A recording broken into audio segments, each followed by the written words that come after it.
Hey, good afternoon, everybody. We're going to call this meeting to order. This is the General Policy Committee of the Gainesville City Commission, October 28th, if you can believe that, 2021. And so we need to adopt our agenda. One thing that we do need to do is remove the Housing Action Plan. That will be on our November 4th agenda. Commissioner Santos? Yeah. Thank you, Mayor. Move that we adopt the agenda with removal of the Housing Action Plan and also removal of the schedule one Gainesville meeting, because that's just going to be discussed in the administrative session area. Right, okay. Is there a second? Second. Motion is second. Madam Clerk, the motion was by Hayes Santos, seconded by Sacco, to adopt our agenda, removing the Housing Action Plan and the one Gainesville item, the last two items on the agenda. All in favor of the motion, say aye. Aye. All opposed? Motion passes. Okay, so that takes us to our first item, appointments to the Gainesville Community Reinvestment Area Advisory Board, and a discussion of the number of members on the board. So Commissioner Santos, I'm going to turn it over to you because you brought the idea of reducing the size of the board up at our last City Commission meeting. Go ahead. Yeah, thank you, Mayor.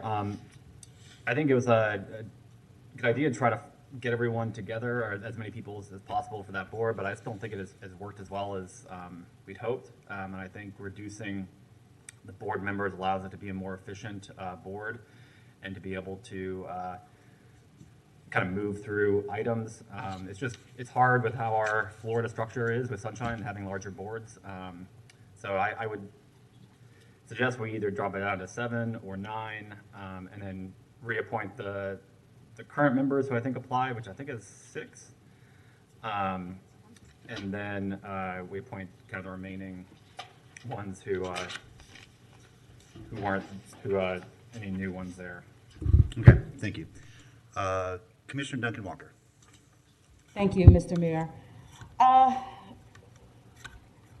don't agree with decreasing the size of the board. I had the opportunity to have a conversation with at least a few of the members, and they actually like the size of the board. One of my concerns, however, outside of what they feel is working, is the fact that I believe that should we decrease it to 7, or frankly any amount lower than what it is, we're going to severely decrease representation on the board. And just looking at how many or how much diversity there was or even was not in the applicants that we had today, I get concerned whenever we start talking about cutting down the size of this. And so for that reason, I'd like to keep the board at the same number because representation is absolutely essential. Thank you. Thank you. Commissioner Sacco. Thank you, Mr. Mayor. I somewhere in the middle, so I think 15 has made it a little difficult. I know that at least a couple of meetings haven't been able to make quorum because the larger the board, the more people you need to make quorum, so even more people whose schedules have to align that day or evening. So that does make it a little difficult. I think 7 is too few for that representation number where, I mean, even with us, there are folks who feel not represented. But I think 9 is, a large enough number of representatives, and then it's up to us to make sure that those 9 are encompassing the majority, if not all of our members, or even those who are in the minority but need a lot more representation in this case. So I'm in favor of moving to 9, if only to make it more efficient, to make sure that they can meet. Just us 7 trying to get to conversation sometimes takes a very long time.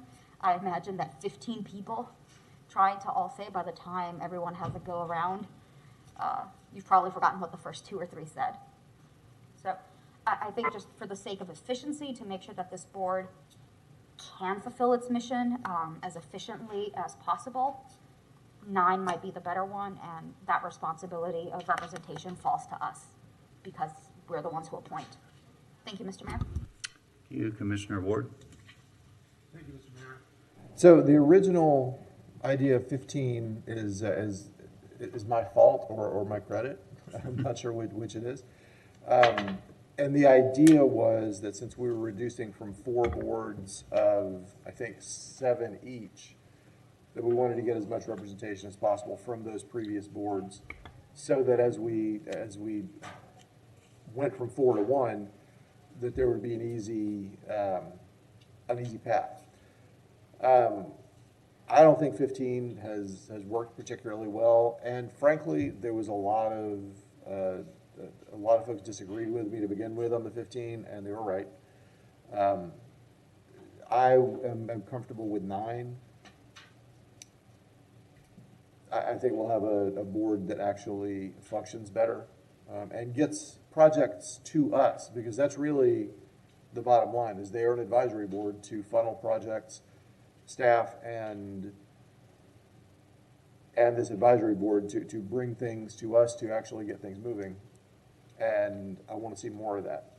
And I think that having 15 members is one of the things that has held that back. So I would support 9. Thank you. Thank you. And I just saw one of our members reapplying, Ms. Fox, come in. And also anybody that's watching or listening, we will give you an opportunity if you're an applicant to address us. I know that we did that for most people at our meeting last Thursday, but we'll give you an opportunity today as well. Commissioner Hayes Santos, back to you. Thank you, Mayor. And I think only seeing 6 out of the 15 reapply kind of shows that there was some issues with it. So I would move that we have the city attorney draft a change to the ordinance and bring it back to the commission to move the board to 9 members. Okay. Motion by Hayes Santos, second by Ward, to reduce the size of the board by 9 members. Or 2 9. I mean, sorry, 2 9 members. Is it your intention then to hold off on appointments until we do that, or did you also want to discuss appointment? I mean, I'm okay making appointments. Yeah, I think we can make appointments. I just didn't and have if the a motion doesn't pass, we can figure out who more to appoint. I agree that 15 is really just an unwieldy number. It actually creates less opportunity for folks to actively participate. I do think that 9 will work much better. And I think we all go back to our own experiences, but I've served on 15-member boards, and they did not function well. They were usually dominated by a couple people, and then a lot of folks just felt like they did not have an opportunity to sort of fully participate.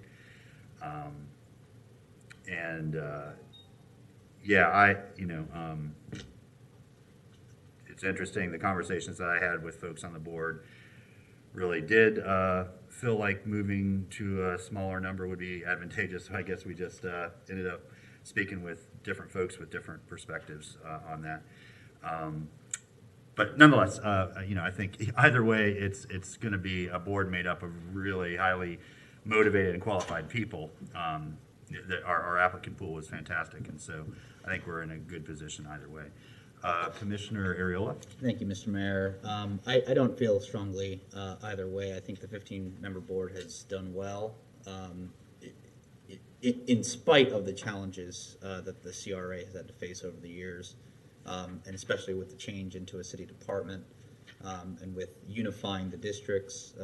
And so I'm going to oppose the motion because we advertised for people to apply to a board with a certain number of vacancies, and we're changing that number here on the dais and then appointing members, and I just don't think that is the right process to accomplish that. So I'll be in opposition to the motion. Okay, thank you. Commissioner Duncan Walker. Thank you, Mr. Mayor. I ditto what Commissioner Ariola has said, but I'd also like to ask the city attorney a question. Yeah, Madam Attorney, you with us? Mr. Nee. I'm here, Mr. Mayor. Welcome. How are you? Good. Hi, Attorney Nee. I'd like to ask you if there is a way that a mechanism could be put into place. I'm not exactly sure how to phrase it at this time, but if there was a way that we could put into place something that could ensure diversity, if we're going to be diminishing the number, that there was something that some verbiage that could be used in the ordinance to ensure that we have diversity. I think if it's the desire of the commission to endeavor to have a representative field, that would certainly be appropriate. I wouldn't recommend that we have sort of slots lined up for people fitting certain demographic criteria, of course, but it would certainly be appropriate if the commission desired to put a preference for representation. Thank you very much. I'm going to oppose the motion. I would hope, and frankly, I'm not quite certain what the appropriate course of parliamentary procedure would be here, but I would ask that the maker of the motion please consider adding a mechanism, because it sounds like this is probably going to pass, into the verbiage so that our neighbors can see that we are truly concerned and committed to diversity, and that we're also reminded as we move forward in making our selections that that should always be our commitment to ensure that all of our boards are as diverse as possible, not just in race and ethnicity, but also in thought. Thank you. Thank you. And as the attorney said, we're really prevented from going so far as to indicating a specific requirement for racial or ethnic makeup or gender. But what we have done in the past is said that certain seats are reserved for a geographical area, so you must live in a geographical area or district. So I think those are some things we could consider, but it does really come back to the commission, and I think that we absolutely have the opportunity today to appoint a relatively diverse board based on the pool of applicants. And so taking advantage of that opportunity, I think is something that we can do that's right in front of us. Commissioner Santos. Thank you, Mayor. I do remember in other boards we have had that language of just that the commission shall look to try to have a diverse board. I don't know if something in that realm is legal, Mr. Nee? I know we can't specifically say it, but we can say it in generality. Right. I think you can certainly have a goal for your board to be representative of the community. Okay. So I don't know if that'd be. I'm good with having when the city attorney makes a new ordinance to add some language to that effect when it comes back. Okay, seconder agree with that? Okay. Yeah, and I would like to make the appointments because I want the board to continue being able to work. And I certainly, we have 15 excellent people to choose from. I think certainly narrowing it down to 9 and making sure that it's also diverse and representative is something we can achieve today. Let's go ahead and open it up to first anybody who has applied for the board, who might want to just introduce themselves and share why it is they would like to serve and why they believe they're the right person for the job. And yeah, we'll go ahead and start with you, Ms. Fox. Appreciate you coming down today. Good afternoon, Mr. Mayor and Good afternoon. Commissioners. Thank you for the opportunity to speak before you today. I currently serve on the board, and I think I've been on for 2 years. And there were some people going off, but I feel I have really enjoyed the board. I've learned so much from them. I've given them my input. I go out into the community and talk to people about things that's going on, services that they can get that they are not aware of. And I think that's been our problem. There are a lot of good programs and help for people who really need it in the city, but they are not aware of it. So as a board member, I feel like my job is to go out to people and tell them what's available to them. So I hope that you would reappoint me to this board. I have truly enjoyed it. And I know Commissioner Walker asked about diversity on the board. The board that is currently through September, I think we had 6 or 7, I'm counting 7 African Americans to serve on that board. So it was fully diverse. it was probably half and half. I don't think we had a Hispanic person on there. We had people from UF, we had people from the communities, people with specialty in their area. So it was really, really a very diverse board. Although sometimes our meetings went a little long, and I agreed that if you have a 15-member board, some people dominate the board. And if you've ever watched it, you can see that. So whatever you decide to do, I think it would be great with whoever understand from our last meeting that some people didn't reapply to the board. And that's really sad because they only served a 2-year term. And I don't know what reason they did except for us having the extra long meetings. But when you apply for these boards, we do realize that the meetings are not time certain. It says from 6 to 8, but sometimes we have gone to 9:30 or quarter to 10. So you have to be in a position to try and stay through the whole meeting. But I hope that I'm asking you to please reappoint me to the position on the GCRA board. And I thank you so much for the opportunity to serve. Thank you. Thank you. Thank you for your willingness and for your past 2 years service. Who do we have with us today? Adam? Yes, sir.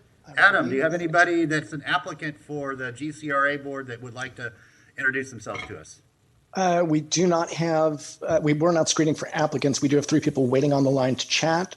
They are neighbors who are typically commenting on issues like these, but we'll go back and screen. Come back to me in a few minutes. You know what, Adam, we'll just, we'll take them. And if they're an applicant, just let us know that. If they're just speaking in general to the GCRA board, then that's fine as well.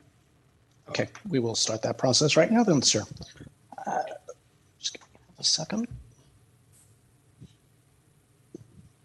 Line muted. Alrighty, our first speaker in the queue is Mr. Armando Gomez. Mr. Gomez, you have 3 minutes. Thank you. So, hello, Mr. Mayor. So I wanted to comment to the effect of it's interesting that somebody wants to lower the number of members to the board. And I think you served on CACCD, Lauren, before you were elected official. And I believe Mayor Commissioner Santos did as well. Mr. Mayor? Yeah, it's mayor. When you see me outside of City Hall, you can call me whatever you want, but while I'm serving in the seat, I need to be addressed as my title, please. Mr. Gomez, please continue. Okay, I meant no disrespect. I'm sorry. Am I on or is he taking away my time? You are on. Okay. Mr. Gomez, you're on. Okay, so Mr. Mayor, I meant no disrespect for that. So, and I hope you correct others the same way you just corrected me. The other thing is it's interesting when you serve on these boards and there are 15 members. Are you all going to? I hope you all going to take the same actions with the other boards and be consistent across the board. Number one, but there was no problem of moving things along. The problem that you were having on the board, which was also interesting, is that what the board was designed to do is exactly what it wasn't doing. There was no significant major projects that were being moved to address blight and urban decay and reducing it, which is what it was designed, which is why the county commission and you all came to an agreement to redesign it to a unified board in the first place. There's been nothing significant. The other things that were happening were administration or management style, being things brought at the last minute, or being asked to make decisions at the last minute. So also I would say, before pointing fingers and saying what the problem is of people on the board or whether personalities, I would also take a look in the mirror and say, what are you all doing to focus on it? Because it seems like nobody ever wants to take accountability about what we're doing. Is the board doing what it's supposed to do? You like to hear from the board if you do, because when we did bring stuff to you, I did not get the same thing, Mr. Mayor, from some of your colleagues when they say they were interested in hearing. I appreciate hearing Commissioner Duncan Walker, but it doesn't seem the same sentiment is being brought forward when others are bringing stuff about addressing things within the eastern part of our city or really truly our urban core. So there's been nothing significant to really eliminate urban blight and decay. And so Commissioner Duncan Walker's concern about having diversity being an issue, it's also the projects being done.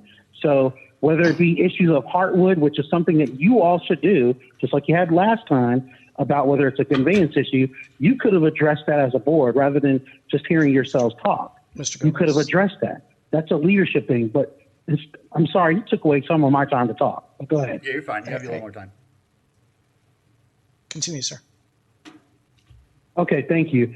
So the last thing I was going to say, Mr. Mayor, in closing was, instead of having issues of conveyance, which was a management decision or a legal decision, you have 4 families to address Heartwood. That's something significant that you can address and should, and that would help move things along the way. So there are big things that that board has done and significant things. So I don't want to pass the spurs and say nobody did anything, Mr. Mayor, because we as a board did great things together. And I just want to say that about that board. Brad Pollitt, everybody did great work. Thank you, Mr. Mayor. And appreciate your service on it as well.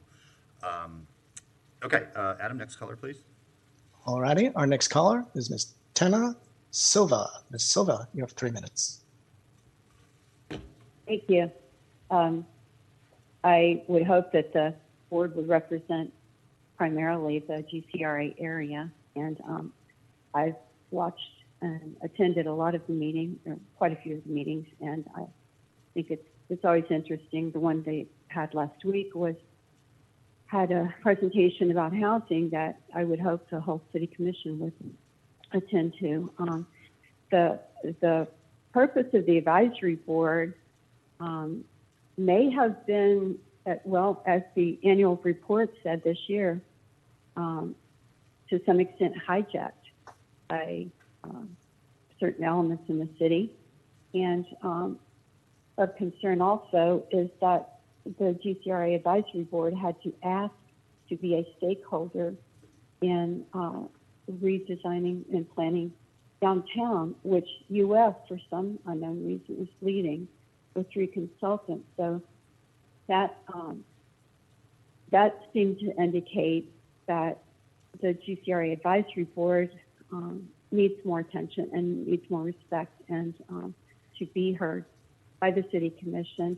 And that leads me to another question, really. It seems like at some point the state requires that a commissioner attend the meetings or be part of the CRA meetings. And I remember that Commissioner Simmons was participating in a lot of the meetings. I think he's done a great job. I'm not sure. I think Mr. Blunt has indicated that for some snafu he was not allowed to reapply. But I agree with Commissioner Ariola that if the city advertised for 15 members, then that's what you should, the commission should respect and listen to also Commissioner Duncan Walker on that. Thank you. Thank you, Ms. Silva. Next speaker is Mr. Frederick William. Mr. William, you have 3 minutes. Yes, I just wanted to say about, I love the way some of the commissioners say about things that need to be said about things in Gainesville, but Duncan Walker do a lot of things by trying to make sure that things be done. Everybody, not somebody, everybody in Gainesville. So what I'm trying to understand is why the guy next to her, I can't think of his name, but the white shirt on right now, he always go against what we want to satisfy certain people. He don't want to satisfy everybody. He want what he wants so everybody can listen to him. But he don't want to listen to nobody else. He did that years ago. I've been watching this for a long time. I watch him. The bigger guy, he's the big guy sitting beside Ms. Walker. So they need to realize, God said, watch me today and I'll show you what you were yesterday. See, Walker, Duncan, she come in with, she don't live, she got lives just like they got a life. But see, they do what they want to do. What they do, we are sitting in Gainesville, Florida, where we got a lot of things going on here. That we want part of some of that too. Everybody want part of it. So let's start letting the guy with the white, the guy, the bigger man, right beside Ms. Walker, realize he needs to shut up and let other people talk and stop trying to satisfy just certain people. So I appreciate it, and may God bless y'all, and may God bless you all and y'all family. Bye-bye. Thank you, Mr. William. Our next speaker is Mr. Nathan Scott. Mr. Scott, you have 3 minutes. Yes, good afternoon, Nathan Scott. So I want to echo the comments of the prior speakers. I thought all of them made very relevant points, including Armando Grundy Gomes. Again, I think it's interesting that they're trying to narrow the board. You guys want to narrow things, change the rules on the public, to silence the public, not to invite participation, but you're not willing to do that for yourselves despite the dysfunction at City Hall. I find that very interesting because I don't see anyone on the commission wanting to return to a 5-person commission before we had all these problems. Also, too, Mayor Poe, certainly you are the mayor and you should be addressed as Mayor Poe, but to sit there and be so petty and to censor the content of someone's speech, which is becoming increasingly problematic for the public and myself, of your censorship of free speech. There is no requirement to address you by your title. I don't see you addressing me when I appear before the commissioner as commissioner or honorable. I could use that title too, which is tradition for state-appointed officials, but I don't do that, nor am I petty about it like you are. So again, I wish we'd get away from self-promotion, your egos, and get back to basics and get back to governing the city of Gainesville and addressing the critical issues facing our city, the core issues, fixing the road. I mean, we've heard on Southwest 62nd, okay? 2018, Commissioner Ariel said, oh, we're going to repave this, we're going to do this, we're going to do this. That road's not even repaved, and you're talking about extending it. So it's like there's things that you guys are not focused on completing, and the one speaker before him made a very valid point. Commissioner Desmond Duncan Walker is focusing on addressing and fixing issues, not virtue signaling. So again, quit being petty, and frankly, Mayor Poe, I'm just astounded by the fact that you would be so petty to demand that you be called and addressed by Mayor Poe rather than Lauren Poe. Get over yourself. Thank you. Thank you, Mr. Scott. Mr. Mayor, that was our last caller. The floor is yours. Mr. Bont, did you want to comment on the GCRA appointments? Welcome. Thank you. Well, as mentioned, I somehow was unable to reapply, but I'm very attentive to who gets on that board. I hope you will appoint people who really analyze and critique things in an unabashed way, not any stooges. And I think in the time I was on the board, somebody spoke about somebody talking so much, but everybody was able to talk as much as they pleased. Nobody was suppressed. Nobody was stopped from speaking.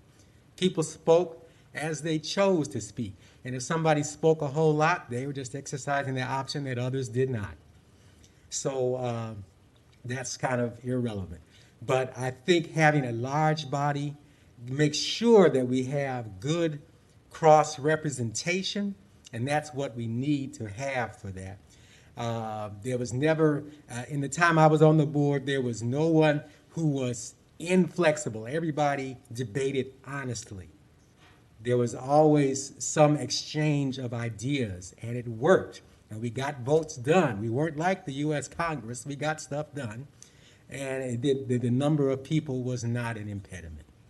Thank you, Mr. Blount.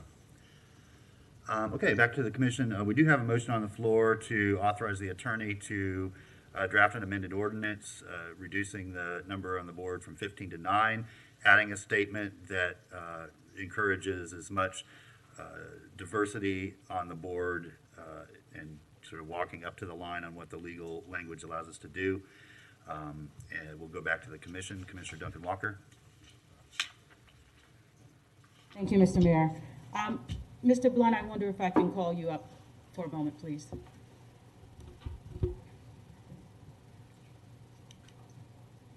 Thank you, sir.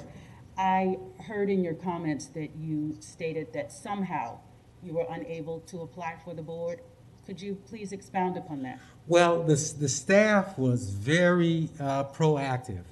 The liaison called me to remind me, and so I went on the city's website to the board application page, and the field for what board had a drop-down list, and GCRA was not in it. And when I tried to type in GCRA, I tried it several times by the initials, by the agency title, by the board title, which was a lot of typing. and it just wouldn't take, so I didn't get to reapply. So it sounds like there was an issue. Are you suggesting that there was a glitch in our system? Perhaps, I'm no ace with technology. In fact, I'm pretty close to a Luddite. I think we have Ms. Kessler on here who might be able to shed some light on it. Thank you, Mr. Mayor and Commissioners. I do just want to speak to that briefly. Our boards and committees liaison is under the weather and has no voice.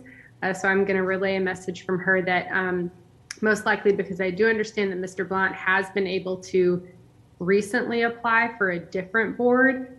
So our understanding is that if the application was not available in the online system, that the deadline had passed. Because I don't think we've experienced issues with other applicants, but certainly please reach out to us again. I believe you know how to reach Mrs. Bryant, but if not, please head over to our office and we'll do what we can. But I believe that the deadline had passed in this instance. Well, that one I tried the day after the liaison called to remind me. Had the deadline passed when you applied, Mr. Blunt? I never even knew what the deadline was. I just called the day after she called to remind me. Okay, all right. Thank you. Commissioner Sacco?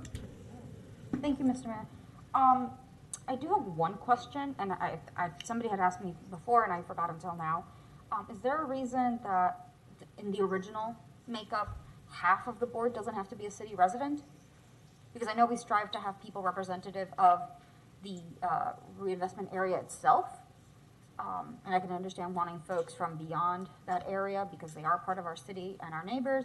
What was the logic when the board was set up to have folks from outside the city apply? I can't remember a specific reason, but I know that in the past, one consideration we made is that if people own businesses, so they're affected by the city because they own a business and work in the city and work in the GCRA area, that was important, an important perspective to have as well. But So I can understand that. I can't remember my kids' names some days, so I don't want to go back to a meeting 2.5 years ago. No need to rewatch that. Yeah. I understand the residency or employment within the area being a good guideline. If we're gonna go back and touch up the ordinance on it, I think I'd like to see that specified as residency or employment. I know that we are a hub for a lot of the region, but I think if you are going to, for several years, give opinion on how we should move the future of our city, it should be someone who has regular contact with those areas, not necessarily someone who just thinks they'd have a good idea or two. And I think it should be folks who live within our city, preference certainly to those who work and live in the reinvestment area, but I think it should be limited to city boundary neighbors. Thank you, Mr. Mayor. Maker of the motion want to ask for that amendment as well, residency or employment within the city. Thank you, Mayor. The ordinance does say, to extent possible, members of the advisory board should reside or work within the GCRA. So there already is kind of some language there, and it's just kind of up to us if we make sure to appoint those people or not. If I may, Mr. Mayor? Sure. It still has that wider concept of anyone. Yeah, I think that was being carried over from the previous GCRA. All the advisory boards before, I think that language is kind of the same thing from them, from when everything was kind of reintegrated. I'm open to that, but there may be people who work and have a lot of, I don't know. I think it kind of be up to us to make sure we pick people who have an impact in that area. Thank you, Mayor. Thank you, Commissioner Ariola. Thank you, Mr. Mayor. I would just like to reiterate my request that we, if it's the majority commission will to reduce the number of members, that we allow for a re-advertising period for more people to apply, knowing that there will be less seats. This will also allow for time for Mr. Blount to reapply. And I do believe both of you. I believe that there was both technical issues, but also I believe that there was time available. So in any case, I'd really just like us to change the motion so that we can appoint members at a later date. There's still time to do that before people start thinking about the holidays and less about applications. So my suggestion would be that we open it for a period of 2 or 3 weeks. And this worked last time when we did this for the Police Advisory Council. We got a lot more applications because usually people learn about it when we talk about it. So here we are. Sure. I'm actually fine with that, to re-advertise and make it explicit what the terms are as well as that additional language. Not to get out too far ahead of ourselves, but one suggestion I'm going to make on an item coming up here is that we do board appointments at our GPC meetings instead of our regular city commission meetings, because we have a lot of people that want to show up and talk, and doing this at a regular city commission meeting, they can be here a long time without having an opportunity to speak. And I think at GPC meetings, we could do it right at the beginning of the meeting. They can come, they can introduce themselves, we can do appointments, and then they can go on about their lives. And so the reason I bring that up is that if that's something the board is, the commission is willing and interested in doing, our next GPC meeting will not be until December. Now, that's not to say that, so we can get this board appointed and back to work, we could put that on our November 18th meeting agenda.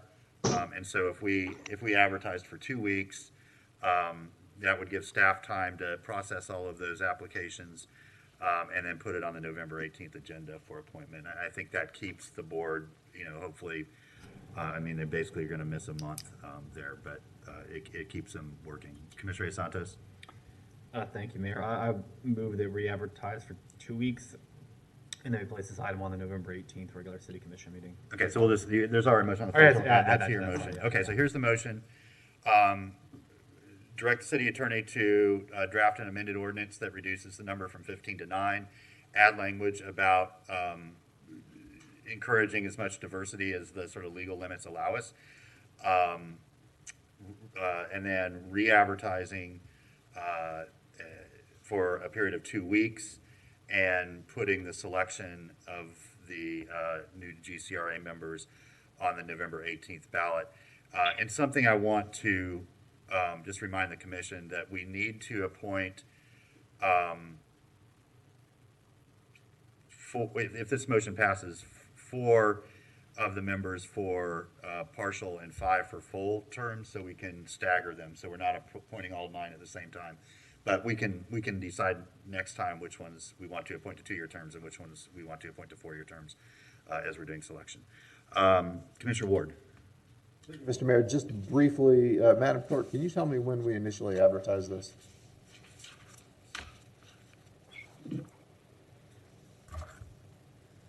One moment. I'm looking for that information. On August 1st. Okay, thank you. And well, also if I could let you know,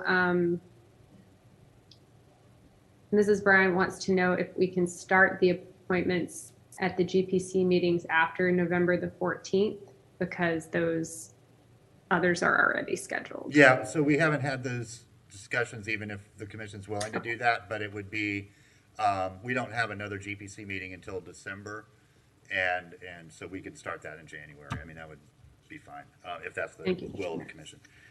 Okay, all in favor of the motion, say aye. All opposed? Motion passes 4-2 with Areola and Duncan Walker in dissent.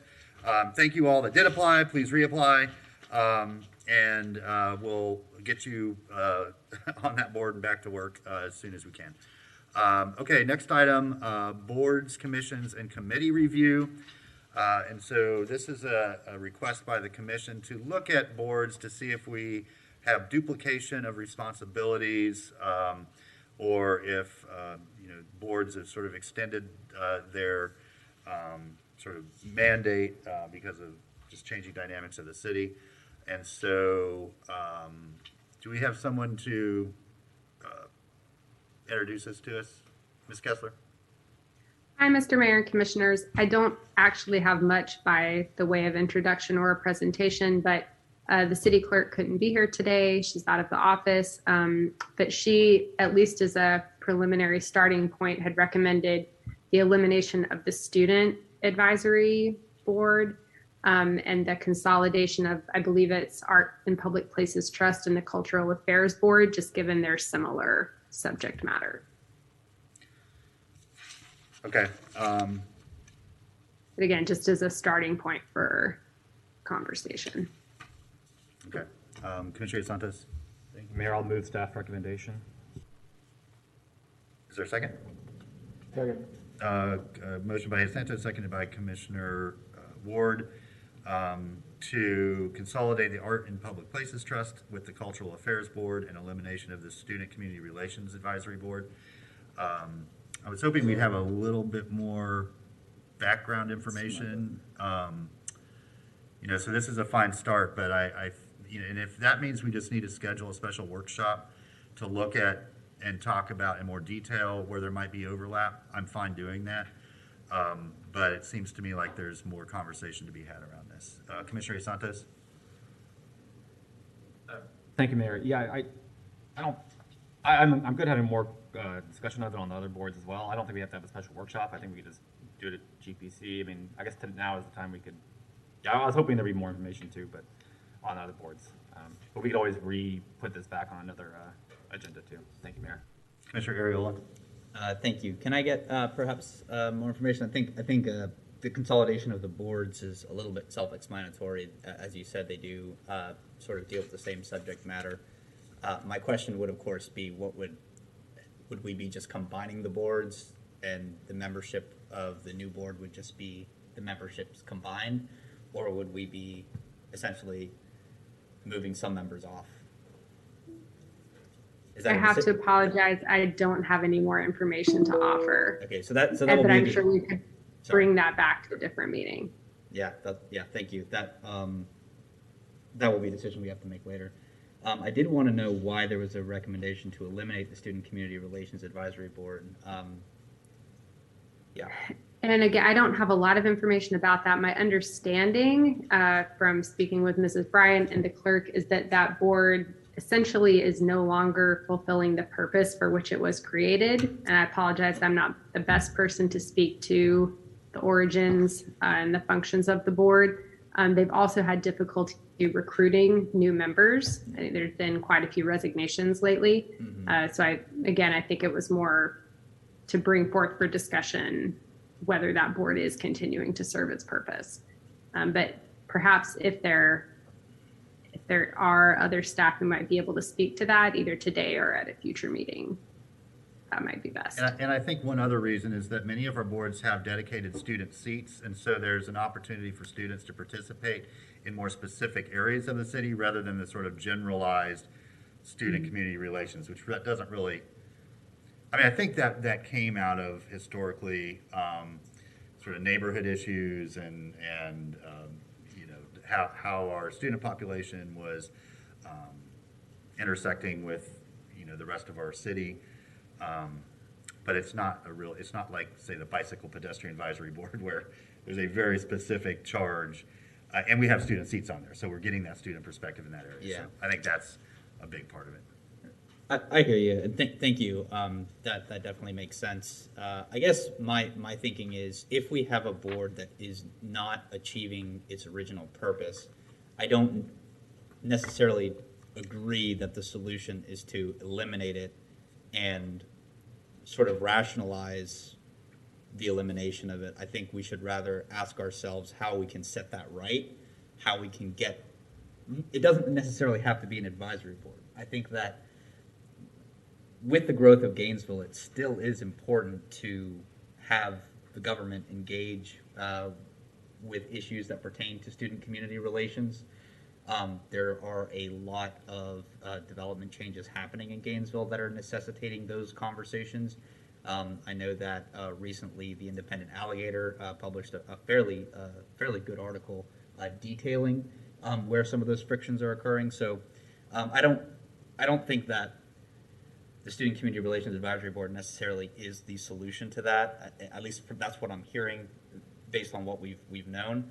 But I think that this commission should if we're going to eliminate that board, we should have an approach to where we can facilitate those conversations in a space where public policymakers are hearing those concerns and are hearing those perspectives. So I would ask that the makers of the motion ask the charter officers to come back with a recommendation for how to facilitate better student community relation discussions. Okay, Maker, okay with that request? Okay, seconder, good? Sure. Thank you. Okay, I like that suggestion, thank you. Do what I can. Commissioner Sacco. Thank you, Mr. Mayor. So to Commissioner Ariola's point of, do we just tell everyone to go home tomorrow? If we blend any boards or just end one or the other and move those duties to one or consolidate, I think I'd like to continue the conversation on what to do, but I think what I definitely want to see with any boards that we consolidate or want to consolidate, that we try to finish out to the longest term or maybe the middle of a term, because these are folks who volunteered to do this work and to try to help the city and their neighbors. I'd hate to tell someone that got appointed 6 months ago, okay, well, we don't want you tomorrow. So I think if we could find, if the term with the most amount of time remaining is 2 years out, let them kind of finish out that one, put in short-term members with that end date, so everyone kind of ends at the same time, and then we reorganize from there one new board, if that makes sense. The goal being fairness to those that we have appointed and who have volunteered the time, and I think also a little bit of time to give staff to figure out how to mesh those boards together and restructure the duties.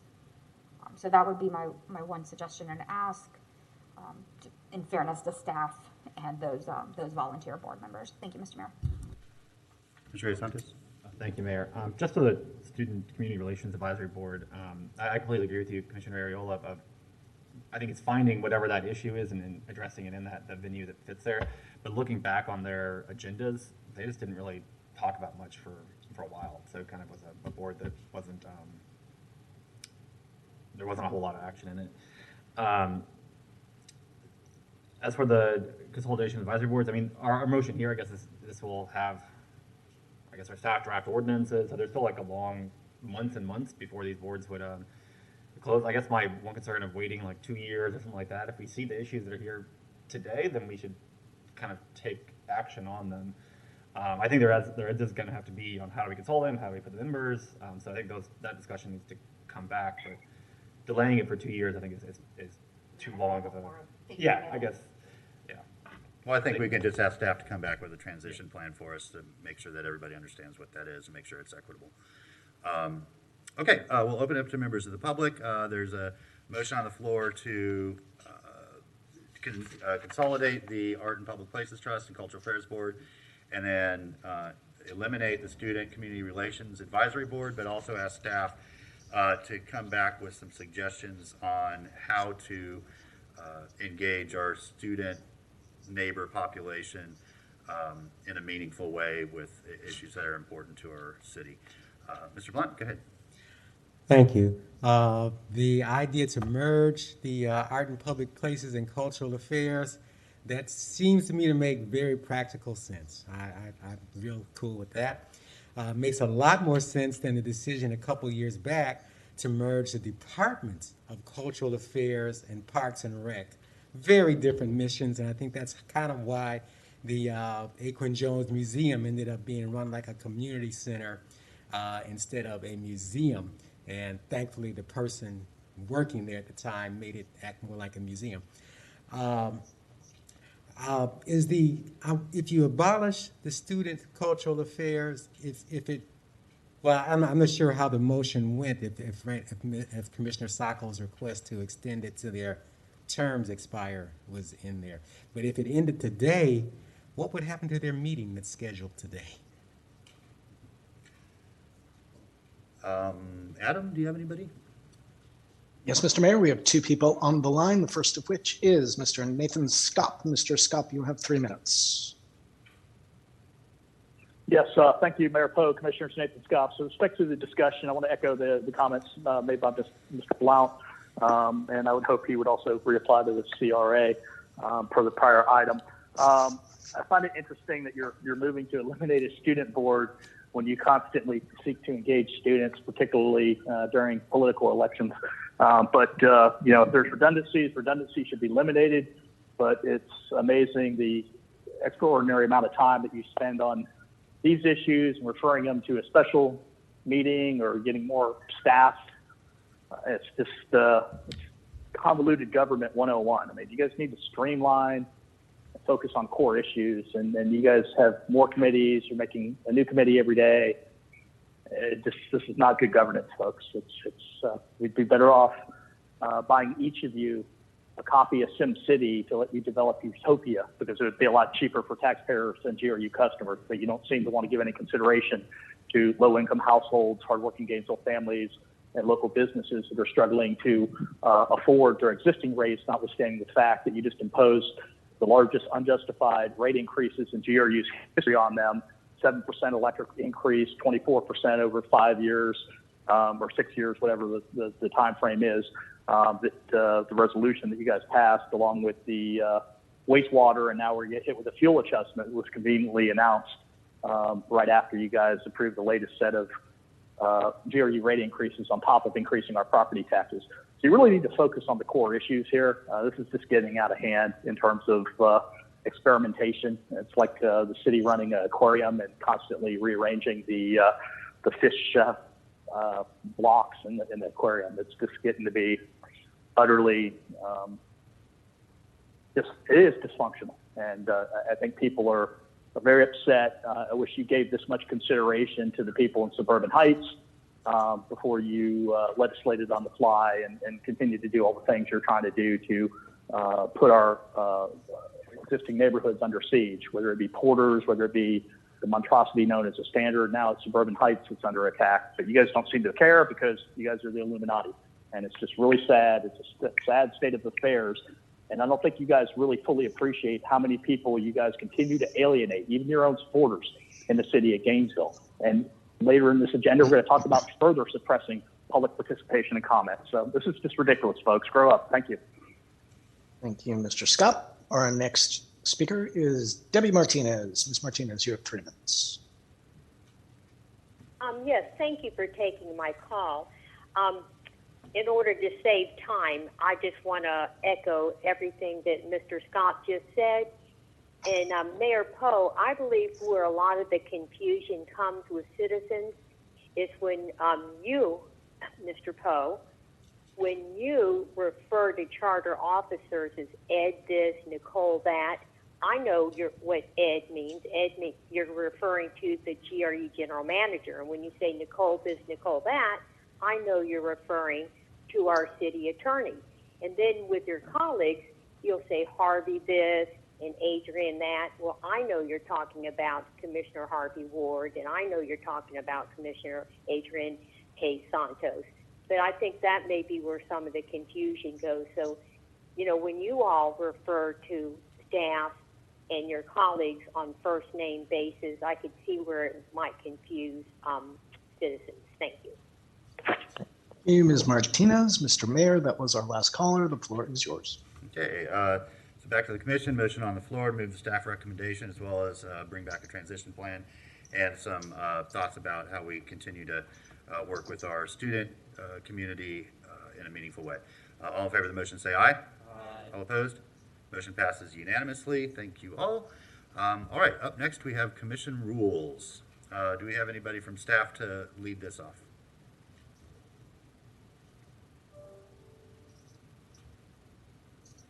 If not, we can turn straight to the commission. Any commissioners want to start us off? Commissioner Ariola? I was supposed to have him. Well, He's got all the documents. okay. Go ahead, Commissioner A. Santos. Thank you, Mayor. Since no one else, I guess I'll kind of kick it off. Trying to find ways to make sure our meetings are officially run and the public business gets done. I put forward some in the backup, different things for us to consider. I guess I can kind of go through that list if that's That'd be fine. appropriate, Mr. Mayor. The first one is what we do with MTPO and other boards. And I'm sorry for interrupting, but Yeah. Madam Clerk, could you possibly pull that document up so folks watching at home can kind of follow along? Yes, Mr. Mayor. Go ahead, while she's pulling that. Sorry. Yeah, so the first one for us to consider is the combining the adoption of the consent and regular agenda into one item on the agenda. So we would adopt the consent and regular agenda at one time. The MTPO does that, and many boards around the state do that as well. We've had issues where it takes us an hour and a half to approve our agendas. So I think this will kind of allow it. And also I think one of the things we run into is like we move items from the regular agenda to the consent agenda, but we pass the consent agenda first, so it kind of makes it hard to do kind of when we're doing modified agendas. So this would clarify it and have it in one motion. The second point is it's already kind of a rule, but I think to clarify the public comment only needs to be taken once during an item, not on every motion during that item. We can always take more public comment if we make that decision as a commission, but just a kind of a clarification on that. We can always change that at that item. The third one is kind of another, we kind of already have this in there as well, but just kind of more of a clarification that public comment does not need to be taken during procedural and administrative votes. For example, if we're just directing staff to come back to us with a memo or anything kind of just directions to staff and things like that that are going to come back to the commission. If we want to set meetings or just administrative votes to run the meeting, for that, and then other similar votes that are not final action that like don't have to come back to the commission or that are going to come back to the commission, because that's the main thing for state statute is public comment has to be taken once before final action is taken. So that would just be kind of clarifying that. The fourth item is just I don't think this should be a place to kind of for people to campaign for office. I think it should be focused on kind of on the city business. So the public comment this cannot be used to advocate for a candidate running for office. However, I do think we should allow people advocating for referendums or amendments to the Constitution and such as that. I think those are okay because those are policy oriented. They're not about specific people. The fifth one is what a lot of other communities do, and we've discussed it in the past, is that the microphone just automatically shuts off at the end of time limit for public comment. I think that helps. And sometimes it starts to create kind of an adversarial relationship at times where the mayor is trying to get someone to stop at the 3 minutes and just kind of creates conflict areas. And I think this would just kind of remove those conflict areas. Number 6 is like for us to discuss moving meetings or starting our regular city commission meetings at 9:30 or some other time in the morning. That morning, that's what the county does. A lot of other communities do that as well. And I think one of the major complaints is we have people complain about how our meetings go so late. And I think it's very hard for us to make decisions. We're making decisions at 9, 10, 11 o'clock at night. Is it possible, or the vacuum? I think it's going away. It's very difficult to making decisions that late. The thought is that we would kind of have staff reports, kind of policy discussions, business discussions in the morning. I think this also would help with staff morale. I mean, I think it's hard for staff members to have to be here very late, so this would kind of, I think, help in that nature. Also, I think we should hear ordinances and resolutions in the afternoon as well, like the county does and many other municipalities. There are ordinances and resolutions that are very kind of benign, that just kind of put them there and we kind of vote up and down, this kind of normal course of action things that could be in the afternoon. There are things that are state mandated to have in the evening. We continue to have those, and then also items or resolution ordinances that we think are like want to kind of have more kind of discussion on. We can always place in the evening as well, but I think this would kind of allow things to be the things that there aren't a lot of discussion on. We can just kind of move through those quicker, and then that's also if like staff don't have to stay super late for some of these items as well. The seventh one is one where we would set a special period for general public comment at 1 p.m. So it'd be kind of a separate meeting from our regular agenda, like a meeting within a meeting. And at that time, we can have the commission can address the issues that are brought forward. Staff can like if someone brings up an issue during public comment, they can directly deal with it and kind of get it solved. And also, I think not televising that public comment. A lot of people are using that period just to kind of be on TV at times as well. So this would allow us to just, what are the issues, dealing with them, and getting that the issues they have and dealing with them. Number 8 is creating a section for items pulled from the consent agenda that is heard directly after the adoption of the agenda. The county commission does this for their agendas. It can be hard where someone's here for consent agenda at 1 p.m. and then one of their items gets pulled and then it's not heard until 10, 11 o'clock at night. That's not fair for, I think, those members of the public who are here to hear that item, and also for staff members who may have to stay all the way for that. So just setting a period directly after the adoption of the agenda, or sometime very early, that those consent agendas are heard then, so that people don't have to wait around for forever. The number 9 is just kind of a clarification that public comment on an item must be focused on the item being heard. A lot of times, sometimes things are veered off and not directly, people are speaking to things that is not the item at hand, and I think that takes away from us being able to have a real good policy discussion or discussion, whatever it is. Number 10, this is where we would just kind of change the rule. Right now, if there's less than 4 commissioners, like we can't go to the bathroom sometimes and things like this. So this would allow us to, if we have 4 commissioners, if there's less than 4 commissioners present, the meeting could still continue, but no votes could be taken until quorum is met again. That way, at times we can still continue doing business and not have to shut down the whole meeting if someone needs to go to the bathroom. We've had that issue a few times. The other one is looking at changes to general public comment and looking at 2 different ones. General comments are made, not public comment, but general comments for agenda items to 2 minutes, 3 minutes for quasi-judicial, or changing it to where, like, the first time someone's speaking in a meeting, it's 3 minutes, or the first couple times it's 3 minutes, and then after that it drops to 2 minutes for future items. I think the last meeting, I heard from staff that 5 members of the public spoke for 90 minutes, and I think that takes a lot away from us not being able to get business done. So that's one discussion there.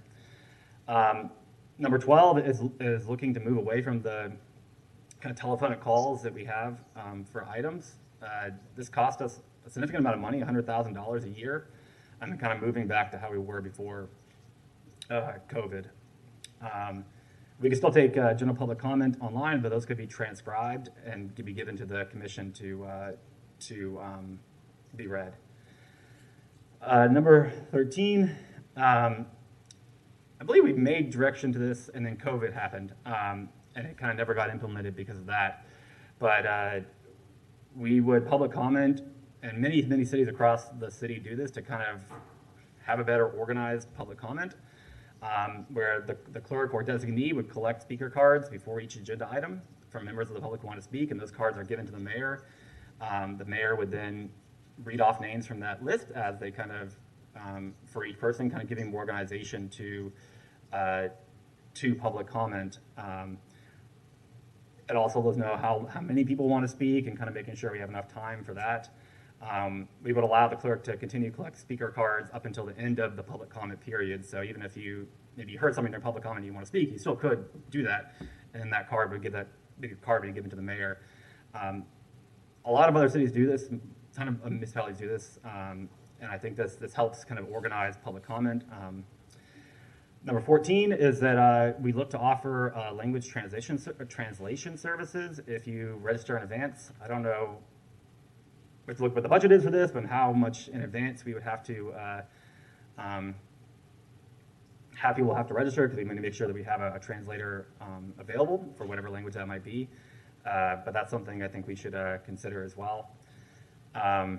Number 15 is discussion of the special meetings and workshops.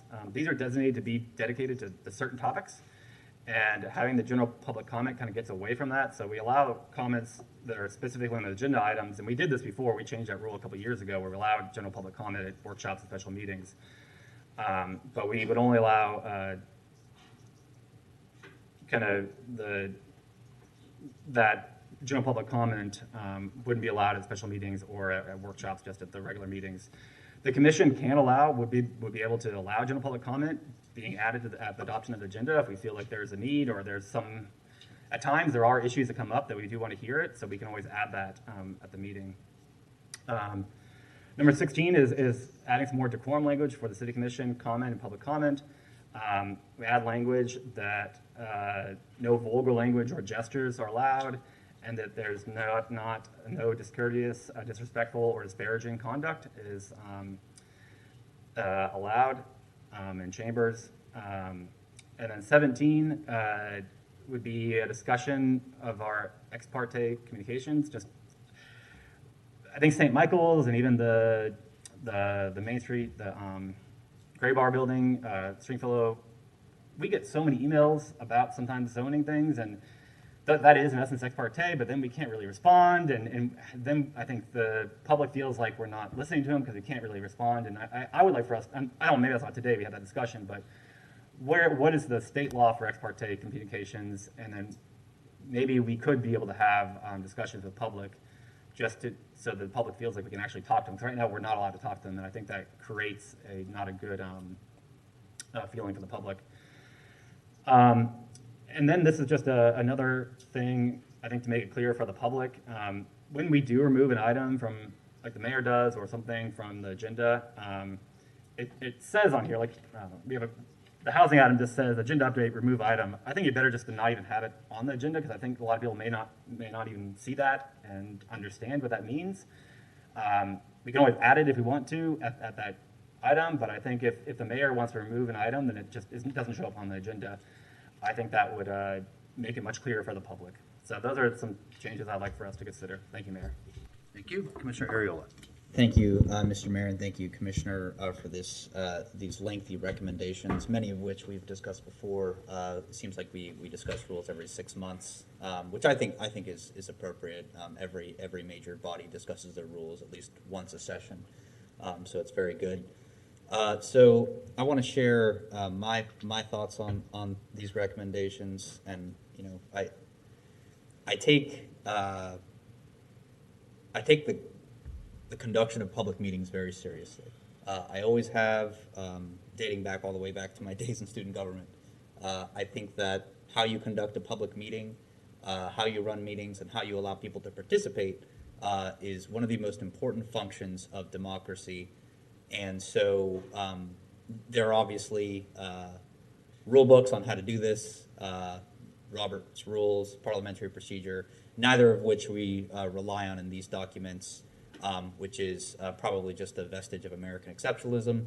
But anyway, I want to go line by line with what I agree with, what I disagree with, and I want to say why I disagree with some of these items. So first, I do agree with the combining of the adoption of consent and regular agenda. We have agenda review, which is, conceivably that is where we would agree on the agenda. But of course, there is sort of the last opportunity to make alterations to the agenda at the beginning of the meeting, but it should just be one discussion, because if an item is on consent agenda, it means that the commission agrees with the staff recommendation, and it is not an item that is seen as a discussion item. And I think that it's really incumbent upon us as a commission to be very, very observational on which items need to be put up for discussion and which items can be put for consent. Generally, things that we've discussed 6, 7, 8 times go on consent. And I'm okay with having that on just one item. Clarifying that public comment should only be taken once during an item. I would say that we don't add that to the rules. I am a huge believer in deference to the presiding officer. I think that is a decision that should be made by the deciding officer, because sometimes motions can be so different that I think it should be upon the officer to decide that. Same thing with number 3, deference to the presiding officer. Some procedural administrative votes are fairly benign, and some are significant in direction for public policy. And I think that should be deference to the officer to decide where that falls. I don't want to constrain our presiding officer from making those decisions. I do agree public comment should not be used to advocate for candidates running for public office. There are so many opportunities to do that. Case law really backs campaigning in public spaces. But as far as conducting a government meeting, it really is a narrow government interest to not let these spaces become campaign spaces for candidates.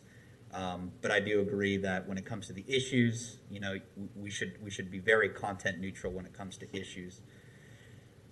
As for the microphone, I agree with this.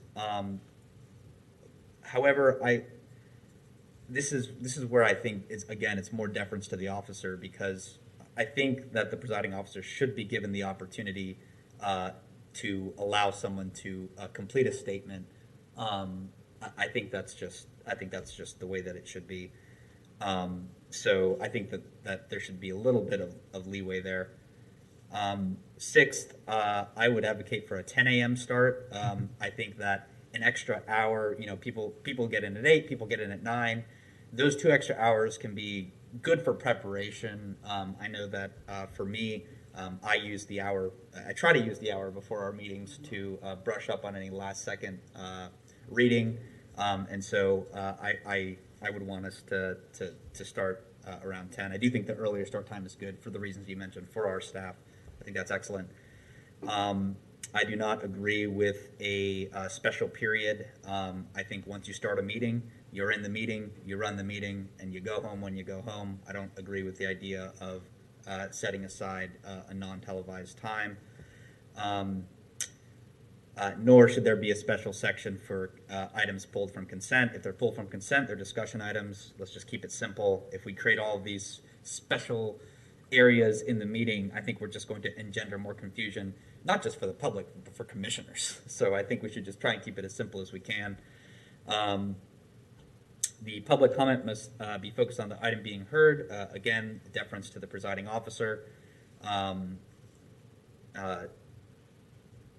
I absolutely agree with letting the meeting continue if less than 4 commissioners are present. Obviously, no votes may be taken. And certainly the commission should always aspire. I do like that we have that awareness amongst ourselves to always keep a quorum here. I think that's good, but we shouldn't obviously have to shut down the meeting if someone has to step out for an emergency. Number 11, I just think state law is rather clear on the 3-minute rule. I could be mistaken and happy to be corrected, but I do think it's pretty clear about that. I do not think we should move away from telephone calls. I think that is one of the things that is here to stay post-COVID. It allows for people to participate in the meetings without having to rely on the whims of getting around the city. If they show up late, I've seen people, come in and they're not ready to make their comment because their trip here was, what it was. So I think allowing people to call in is all right. But I do think that we do need to talk about setting some general parameters and guidelines for how we take telephone public comment. I think that the people who run the phones are some of the most efficient and patient folks, and so I think we can get that conversation going, because again, I think it all comes down to deference to the presiding officer, and sometimes it seems like the amplified call-in, it's almost like surround sound, and it almost drowns out the presiding officer. Sometimes you can't hear the officer speaking, and I always think that there should be deference to the officer. So, the cost is what it is. I think the added engagement is worth it. Where am I at? 13. Yes, speaker cards I think would be good. It allows for again the presiding officer to maintain the meeting rather than allowing strangers in the public to sort of negotiate amongst themselves turns for speaking. I think that the officer should have that priority. Absolute language translation services in addition, and special meetings. I mean, we've had that discussion. We usually have items for commission comment at special meetings, but sometimes we don't. And I just think that again falls to the will of the commission. If the commission wants to meet to discuss only one thing and one thing only, there's plenty of other opportunities to discuss other things. But if we've got some extra time at the beginning of the meeting, we want to add that to the agenda, I think that's appropriate. Decorum, we're pretty clear on that, and I would again defer that to the presiding officer. I think that the conduct of the meeting should always fall to the presiding officer. And as far as ex parte communications, I could agree with your statements. I think that the rules exist to protect both the public seats that we sit in, but also to protect the integrity of the process. So I think as long as we're adhering to those rules, I think we are generally in good shape. But I would want to see what those rule changes are, because I think that it can be a slippery slope if you start to just shave off rules of communication, especially when there's economic incentive and things that pertain to development, I think in particular. But as we all do, whenever we have ex parte communications, we're all able to make unbiased decisions from the dais because we all understand the law and we all understand our role in the public trust. So I appreciate your time in setting forth all of these suggestions, and I hope you all hear what I had to say. Thank you. Commissioner Sacco. Thank you, Mr. Mayor. So, in general, I appreciate you typing out this entire document, Commissioner Hayes Santos. And I think none of these are terrible ideas. There are some that I particularly like, and some that I have some idea for small modifications or suggestions. So, number one, I definitely agree we should do that. An agenda is an agenda. It is at that point pretty procedural. We're just moving things around, trying to schedule up the day. And if there really is something rather grave or that you do want to have or you want to take out, that's what agenda review is for. We have it a week prior to this being set and made final. We should be more involved in that if an item's coming up and you'd rather see it on one form or another. As for the public comment only once during an item, I do think that would be more efficient. But to Commissioner Ariola's point, what can be done, and I know some of our neighbors in the public have commented on it, we could take public comment on the item before we have conversation. I think a lot of our neighbors have opinions and ideas on the topic in general. Perhaps they've read the backup, perhaps they've had prior conversations, or we've had prior meetings. They have an opinion on the item, be it on our motion exactly as we put it forward or on the general issue.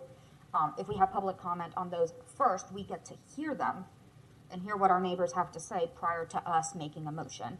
And I know the last couple meetings we've had, particularly one gentleman had said, if I remember, why are we here? You spoke, you made a motion. Why am I even talking now? You've all decided amongst yourselves.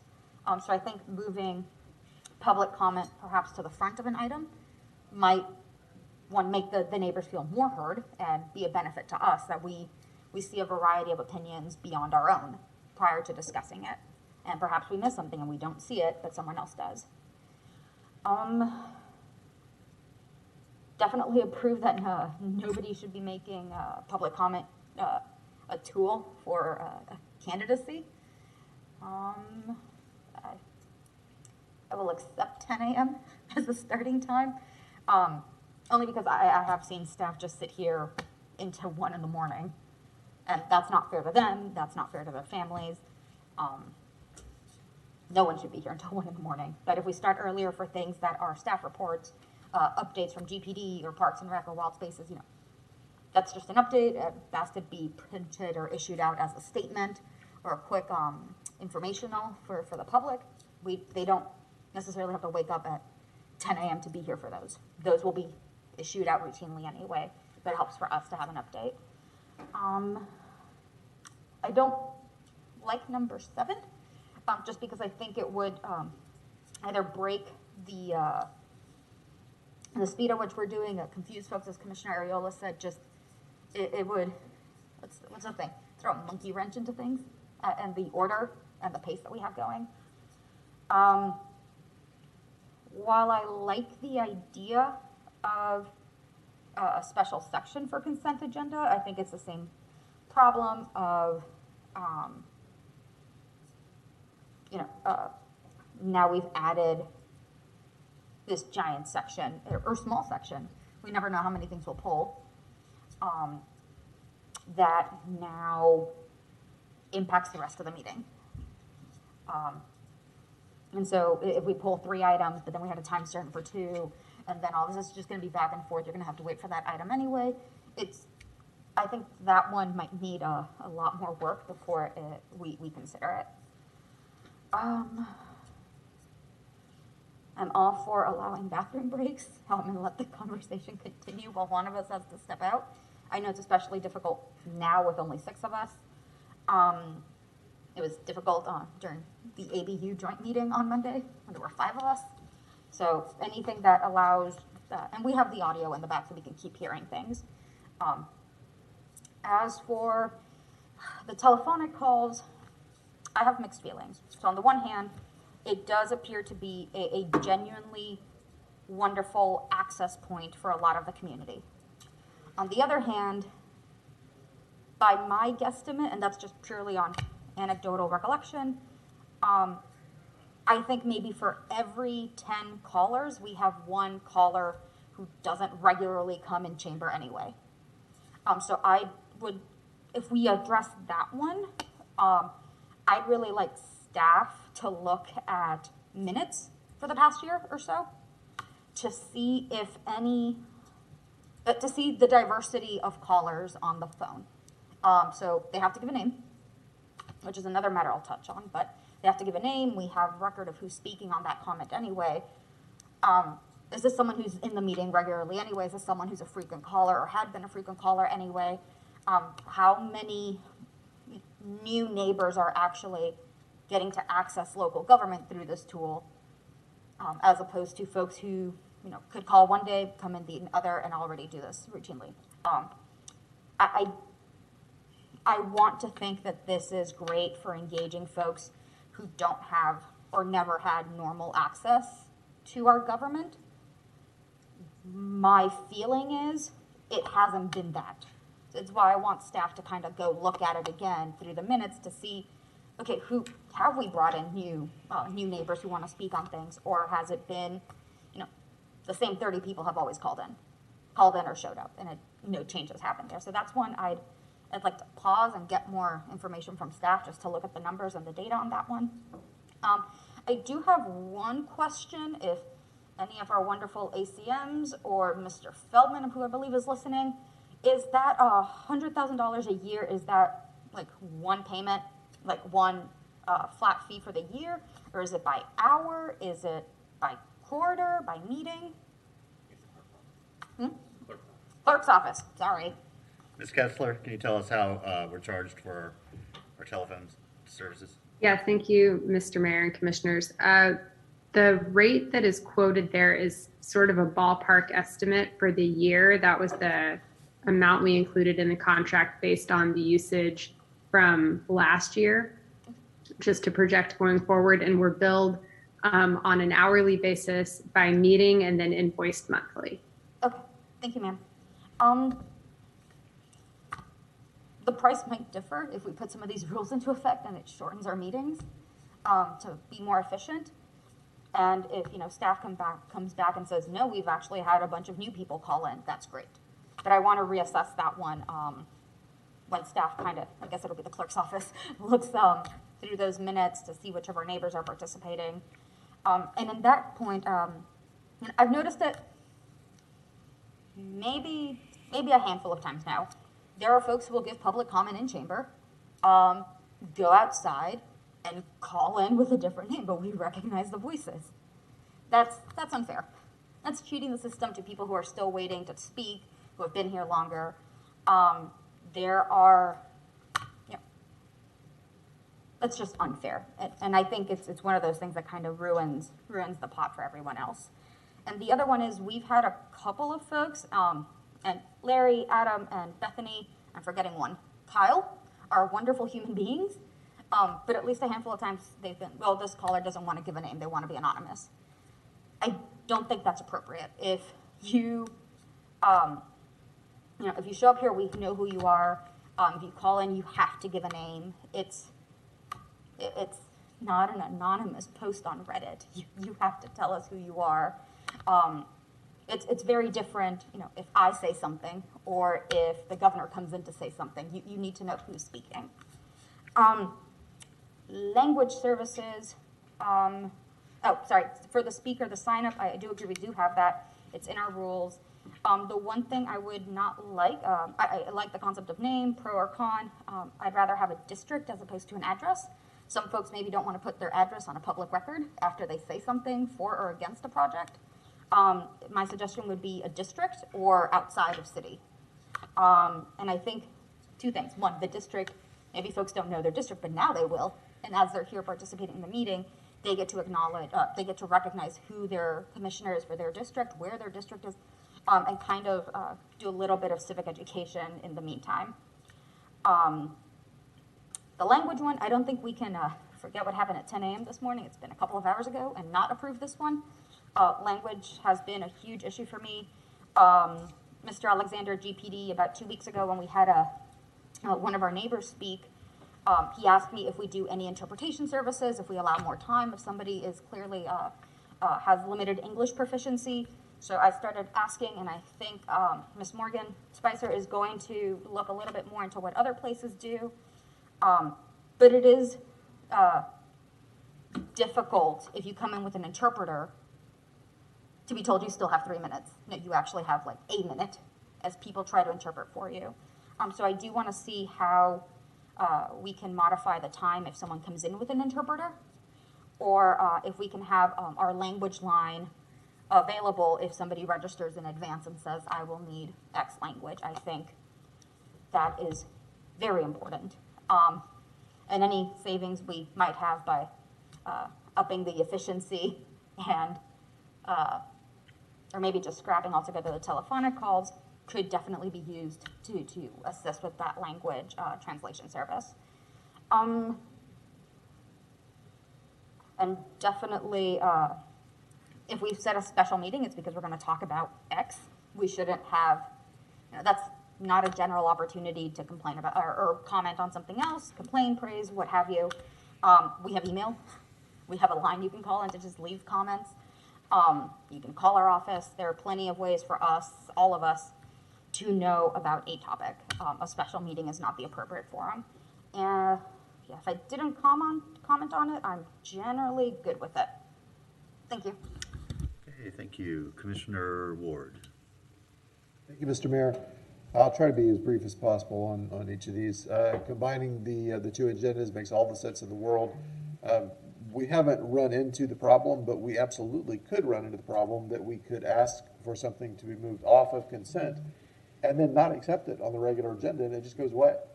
I haven't seen us do that in my time here, but it certainly is possible. And if we wrap those together, it's less likely. It could still happen because I assume we'll vote, we'll split the vote, but it does make that less likely. So I feel very strongly that for the most part, comments should only be taken once during an item. And I think it should be before we have deliberation. Let the introduction be made, the presentation, whatever the item is, and then I'd like to hear from the public before we start our deliberations. With the understanding that that's it. At that point, it's back to the commission. This says clarify that, and I think we should clarify that. I don't think it should be hard and fast, because it is possible to change the substance of the issue.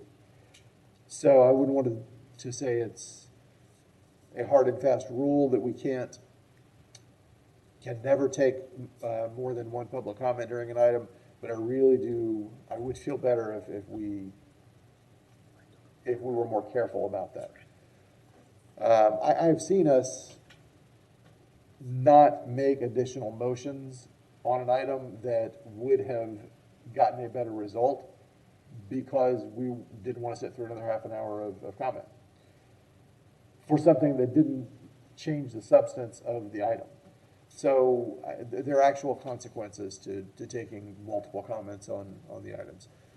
Let's see. Number 5. So I love the concept, and I like the idea of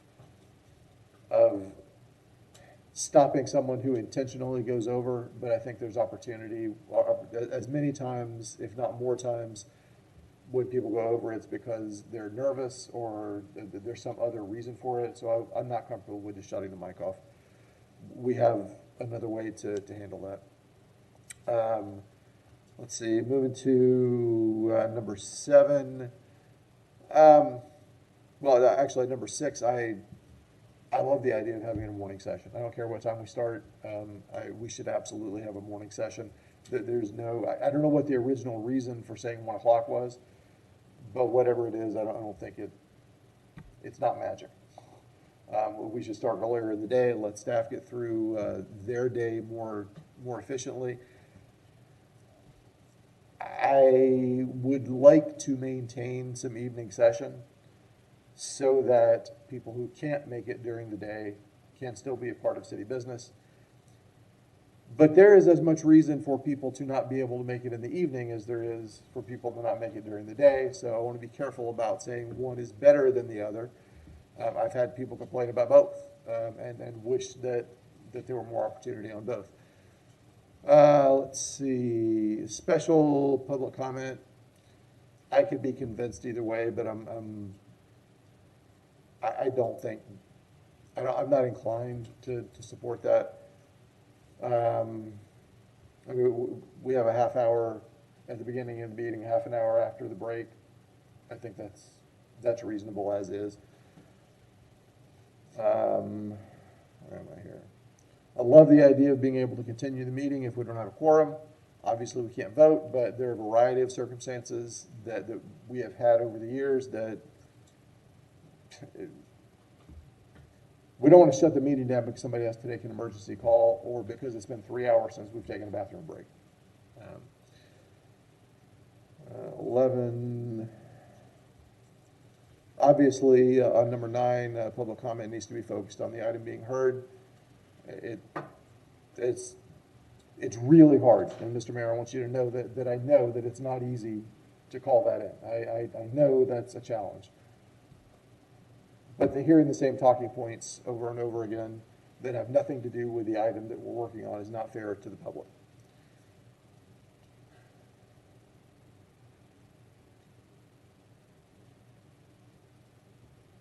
I'm on number 11. I think 3 minutes, just standard 3 minutes is fine. It becomes super complicated really quickly if we start keeping track of how many minutes someone has spoken for. Otherwise, number 12, 13. So I really like the comment cards. Signing up for public comment is important. But if there needs to be room for, if we introduce something new, people need an opportunity to speak on that. But on anything on the agenda, you got to fill out a comment card if you want to do it. I like the idea of helping people understand what part of the city they live in. A way to achieve that might be to just put a simple map on the card, and you just check off wherever you live, because I'll promise you nearly nobody knows what district they live in. There are a few people who are into it and really do, but most folks who just come to a meeting with a question don't know. But looking at a map, they know where they live. So that might help people understand a little better, and it absolutely would help me if somebody who I don't know from District 2 has a question, I want to follow up with them. And we have no way of knowing that right now. Let's see. As far as decorum goes, the only thing that I would really like us to be careful of that we don't already handle, and again, Mr. Mayor, I know this is exceptionally challenging, and we signed up for these jobs. If somebody wants to make personal attacks on us, I'd rather they didn't, but that's part of the game. People who are not in public office, though, should not have to be called out from the lectern. And I would like us to be specific about that. 17, it would be useful to me to have some discussion from the attorney's office, if not today, at some point in the not distant future, about ex parte communications. More so that people who call to talk to us about these things can understand it, rather than, I mean, we know what the rules are and we know that we have to report, but it would be good if folks understood, hey, whatever you say to me about this land use item, I'm going to have to I could potentially have to communicate that. So I think an explanation from the attorney's office, and if we could maybe boil that down to something that we could email out to people as they email us, maybe that would be useful as well. Okay, that's good. Thank you. Thank you. Commissioner Duncan Walker. Thank you, Mr. Mayor. I want to try to summarize my thoughts as best I can. I'll probably want to target a couple of these things, but I'd like to start by saying I'm not interested in adopting anything that limits the community's ability to access us or meetings in any way or to make public comment. So that's kind of my general statement about any one of these items that in any way limits or minimizes those opportunities. But really quickly, just a few things that I wanted to specifically speak to. I actually share a different perspective in terms of the morning meetings, and with all due respect to staff, I certainly want to create an environment in which they're able to do their best. But when I thought about this item, one of the things that came to my mind was, first of all, myself. I have a job aside from this one. And when I think about anyone else who may want to run for office, who may have a job, perhaps a situation like this could complicate things for them. I'm fortunate enough to have a little flexibility because it's a family business, but for anyone else who may be employed by someone else who may not have the kind of flexibility that I myself have, or any of the rest of us up on this dais, I want to be cognizant of that. And a 10 a.m. meeting for a person who may think they want to sit on this dais one day, I don't know, I just think the 1 o'clock meeting gives a person the opportunity to possibly go to work for the first portion of the day, and perhaps you can take the rest of the day off. The other issue was, once again, an issue of accessibility for the general public, for those individuals who work as well who'd like to participate in our meetings. We do have lengthy meetings, absolutely. There's a lot of important city business that has to be discussed, but as far as I'm concerned, perhaps that speaks to agenda management and our ability to make our meetings a little more concise where we can. In terms of, let's see, number 7, I believe it was, I don't agree with having a portion of the meeting that's not televised. I think every part of our meeting needs to be accessible via broadcast for our neighbors to be able to consume. As far as number 10 is concerned, I don't have a problem with the meeting continuing. However, I will say this, and this is actually a request as well. In my side of the offices, I don't have access to audio. So when I get up and I go to the restroom, or I get up and I have to go to my office for anything, I can't hear anything that's happening in here. And so I'd actually started a conversation, but just as a side note, that's something that I would like for whoever needs to look into that, to actually look into that so we can actually make the meeting accessible to those of us who are on that side of the building and currently cannot hear when we're there and the meeting is happening. But outside of that, I do not have a problem with the meeting continuing, but just know that those who are on that side actually cannot hear.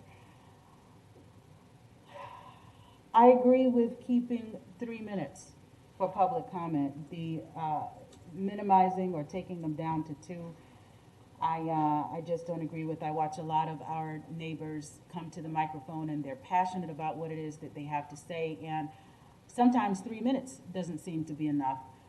However, since it currently is that tends to be our standard. Trying to have a neighbor consolidate their thoughts into 2 minutes, I believe, would be troublesome and problematic. And I wouldn't want to impose that on any of our neighbors. I'd like to keep that at the 3-minute mark. I'm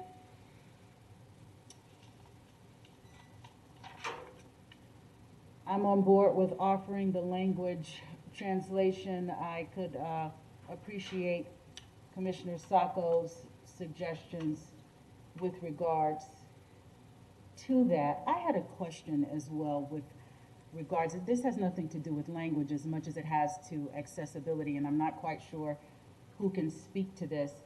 Do we currently offer translation for our deaf neighbors? We do, and is that also by request? Do they have to call in advance?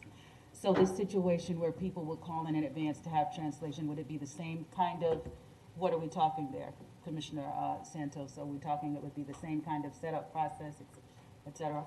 Mayor. Yes, I don't know what the best way to do that would be. It would be to kind of give that direction to our staff and for staff to kind of figure out what the best way, that may be the best way to do it. I think the hard of hearing and that's governed by ADA. I don't think there are anything that's governed for translation services, but it could be the same process. It might be more difficult to get translation services than it would be for the ADA accessibility, because I think every single government body has to do it, and there are services that are out there and kind of set up for that. But yeah, I think something in that similar vein. I don't have anything specific.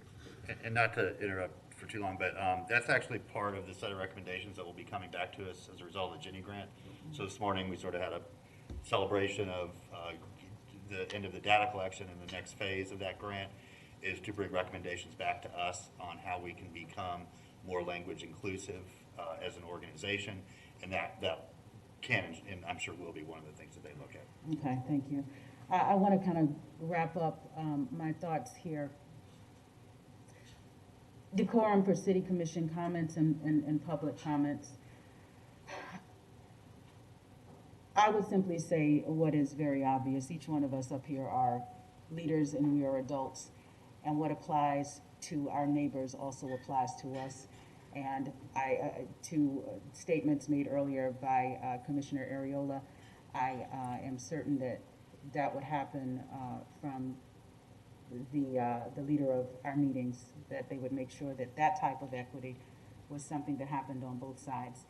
I believe I'll conclude my comments for now. Thank you. Okay, thanks. So let me share a few thoughts before I go back around the horn. First of all, thank you for taking the time to think about these things, Commissioner Santos. And based on this list, it's not something that you just thought of a couple weeks ago. They seem to have been brewing for a while. And I'm also going to say that I had a conversation with the chair of the county commission a day or two ago, and they are considering he's going to bring to his board some pretty significant changes that we may want to hear about and sort of understand their approach. I know that the city commission and the county commission are fundamentally different boards. We're empowered differently. But I think there has been, to the extent possible, an effort to try to make our two boards' public meetings function similarly, so that our neighbors, in participating, kind of know what those processes are and feel comfortable whether they're speaking to the county commission or the city commission on an issue, doing their advocacy work. And so I say that to say I want us to be sort of cognizant of what changes are being suggested, and then if they do implement changes, I at least want us to have a discussion. Are those things that we think add value and would be appropriate for our commission as well? And I think they're going to have that discussion in December. So whatever we decide today, and whether we decide to take specific action to move forward, one thing I'd like to do is delay any implementation until the first of the year, and then allow ourselves also the opportunity to maybe consider some different changes that might keep us in alignment with what the county does, just so there's that symmetry there. Again, we don't have to be carbon copies of one. That's such an outdated term, isn't it? Mimeographs, carbon copies. We are not cut and paste. Is maybe the more modern vernacular. But I don't know if it's just me that thinks that, but I know that we have had folks come to advocate for their issues that are used to speaking to the county, and they're either uncomfortable or unfamiliar with what we do. So anyway, I think we should keep our radar up for that. I'm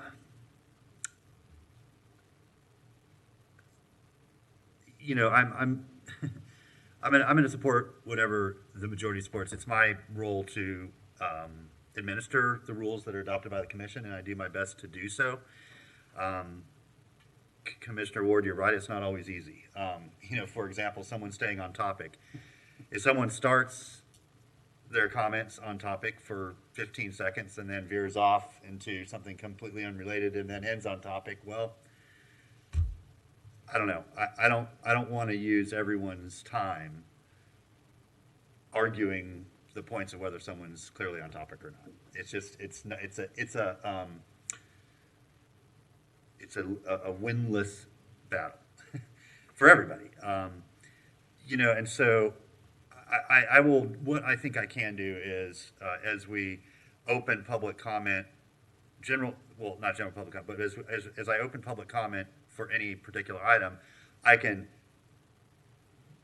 restate a reminder that we ask people to stay on topic. And that's what is both helpful to them advocating for their issue and also respectful to their neighbors who are also waiting to comment. Because I don't think that there's sort of just a switch you can flip that you're on topic and then now you're not, and so quit talking. Turning the mic off at 3 minutes is a really simple way to make sure everybody's getting the exact same amount of time, but that can, I think, be seen as a little bit hostile as well, so I'd rather avoid that. The morning start, I very much take to heart the comments that Commissioner Duncan Walker stated, because I was that person until very recently, that I taught in the morning and then came and did my city business in the afternoon and evening. At the same time, it's a very valid point.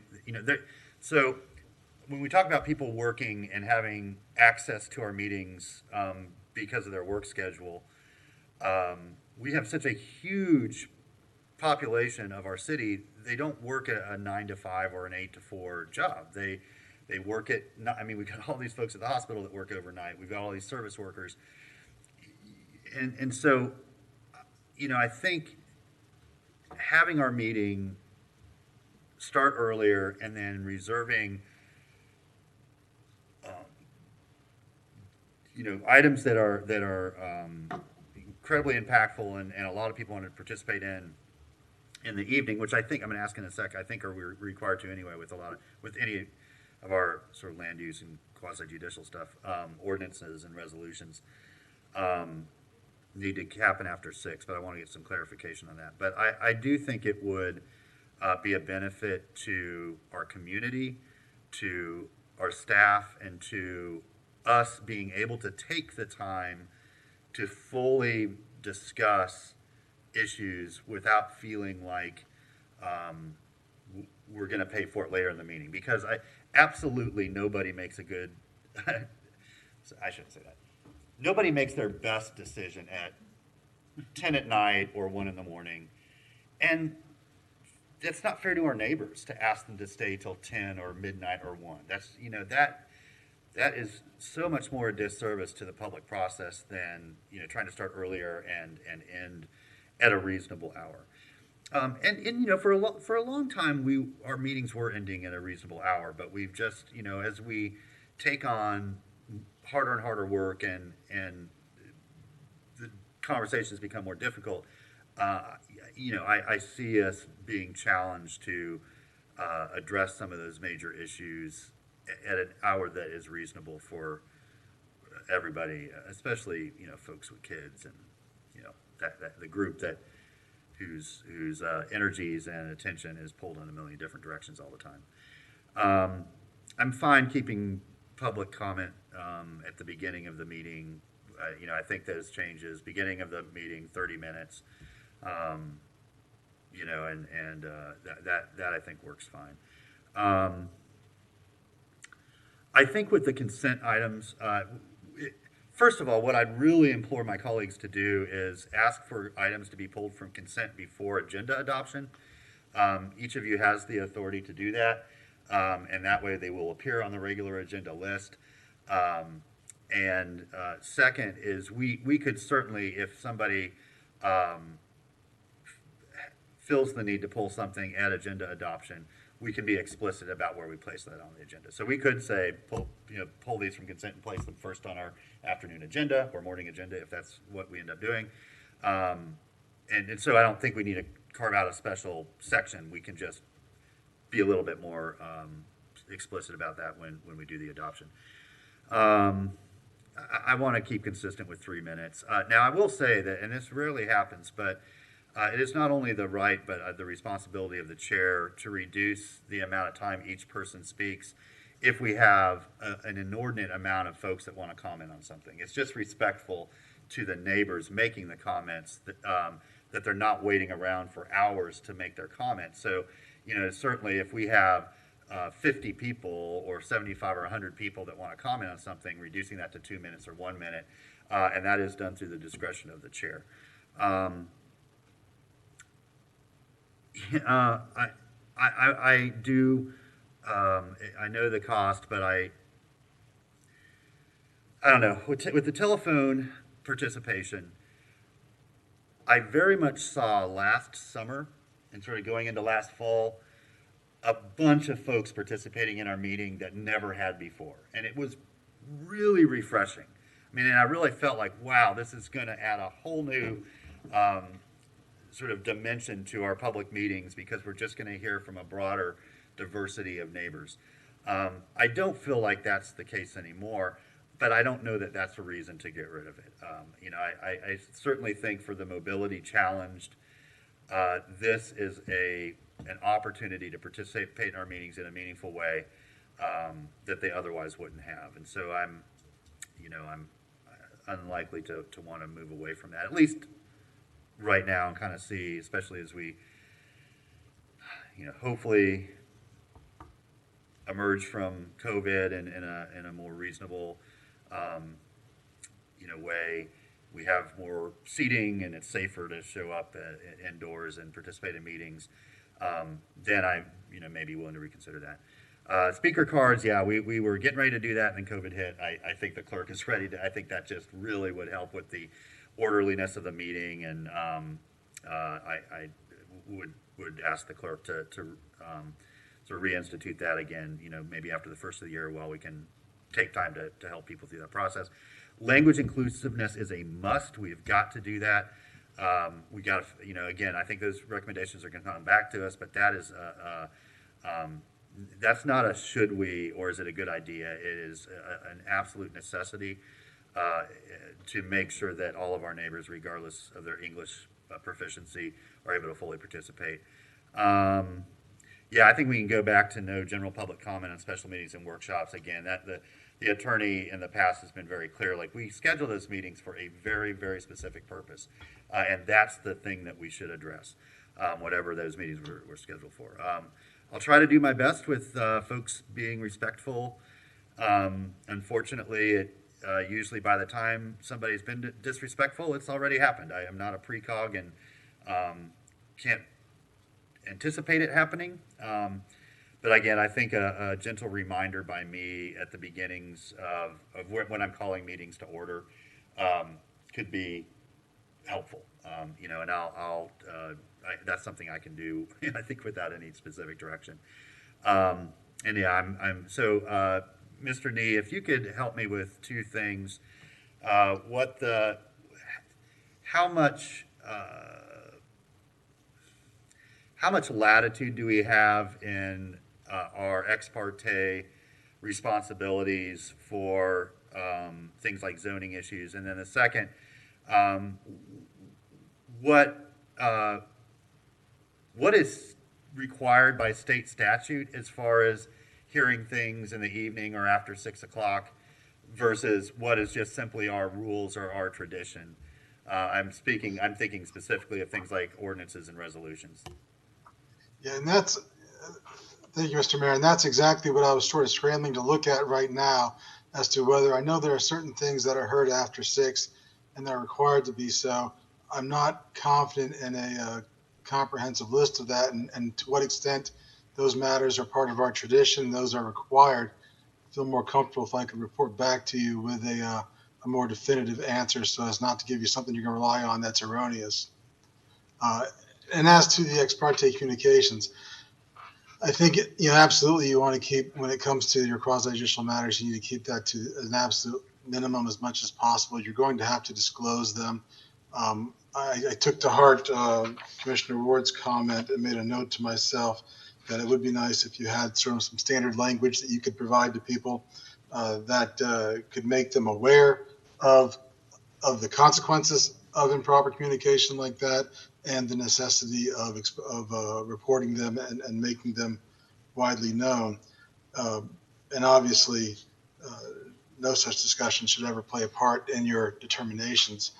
But again, as to the timing of certain decisions, I would like to get back to you. And as to Commissioner Ward's question regarding some standard language, I think that's a good idea, and I'd like to be able to provide that as well. Thank you. That would be really helpful. Thanks, Mr. Nee. And then just one more, at number 18, we'll call it, if we would consider moving board appointments to our General Policy Committee meetings. I just think that's more respectful to our applicants. It's I think a less intense arena to just introduce themselves and advocate for themselves.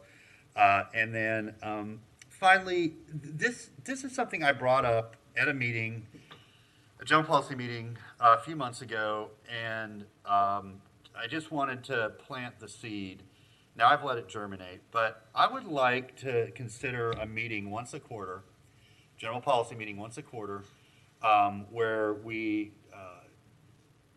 dedicated 30 minutes per commissioner to present whatever they want to the rest of the board, just so we know what you're thinking about, what conversations you have, what you want us to be considering and thinking about. Really just because we don't get to do that, right? We don't get to sit around a dinner table and, and break bread and just talk about what's top of mind to us. But that's important. I want to know what all of you are working on and thinking about, and I want to help you with those things to whatever degree possible. And in addition to that, we have staff-driven ideas and initiatives that I would like to create a safe space for them to present without any action by the board. Just let us present and show you what we've been working on and let you think about it. And then we can come back later to think about, do we want to move forward with this? Do you have questions? Do you have some amendments that you'd like us to consider? And so really, and the way to ensure all of that is to make that a workshop. So, once a quarter, we set aside a GPC time for a city commission workshop. And look, if you don't want to present, that's fine. No pressure. Like, hey, I just don't have anything right now, or whatever. There's no obligation to do it, but you would each be given the opportunity to present up to 30 minutes to the commission. So that's what I kind of think about that one quarterly meeting. Notice as a workshop. Up to 2.5 hours for commission presentation and sharing, and then another up to hour and a half for any staff presentations, ideas, and just a very safe environment where the public and we know no action is going to be taken. It's just a way to share ideas. And I think another suggestion that senior staff made was that we could also take some of those things on our strategic plan that are labeled on the horizon, because really on the horizon means we're not going to get to them. I mean, we've got our hands full with our highest and our top priorities. All that stuff is incredibly resource intensive, and so the on the horizon, we're still important to the majority of the commission, but it really means that we're not dedicating any or very minimal resources towards those things. And so that could be the other thing we discuss is, hey, these on the horizon things, what's going on with that? Where are we headed? What would need to be done to sort of elevate those once we get some other major priorities addressed? So anyway, those are my thoughts. Again, I'm going to support whatever the majority supports because I want to have a set of rules that you all have agreed to.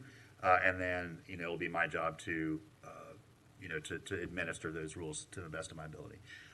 Commissioner A. Santos. Thank you, Mayor, and thank you all for your comments. On two, and kind of these, I think, number two, and then other ones in a similar vein. I think David said it well about the presiding officer or the commission. Commissioner. Commissioner Ariola, I apologize, Commissioner. I do think we should have the standard, and like this is kind of written in the rules, and then next to that rule that like the presiding officer or commission can amend that and kind of change it. So then there's like just a standard, so that I think that adds clarity to it. So if the presiding officer wants to have public comment first for an item, then I think go ahead and do that. If the presiding officer wants to have it last, I think that's fine. If the presiding officer has it multiple times, I think just saying it's one time unless the presiding officer says differently, I think just sets a good standard. For the start of the meetings, Commissioner Duncan Walker, I hear you. I mean, I've worked many jobs I worked full-time jobs while on the commission. I've worked part-time jobs on the commission. I've had to work schedule around where I worked on Thursday mornings and other times where I didn't work on Thursday mornings. But one of the things that I ran into with the issue is that I couldn't schedule to work Friday mornings because I wasn't sure how late that meeting would go too. So I think this might bring more clarity so that I might have a meeting that goes 1 a.m. and I couldn't start working at 8 on Friday or things like that. So I think if by having it start on Thursday morning, I think it allows someone to actually work and have more structure and more knowledge to know that most likely that meeting is not going to go super late on a consistent basis. So that's one of the reasons why I think having it start earlier it would give people who are working other jobs more consistency. So I'll put forward a motion that I think I marked down if it had a majority support or not. If that's okay, Mr. Mayor? Yeah. All right. So we would I move that we move forward on 1, that we move forward on 2, but with an addition that the presiding officer of the commission may amend that. We move forward on 3, but the presiding officer or commission may amend that as well. Move forward on 4. Do not move forward on 5, so strike that one. Move forward on 6, but with the start time of 10 a.m. Strike 7. Strike 8.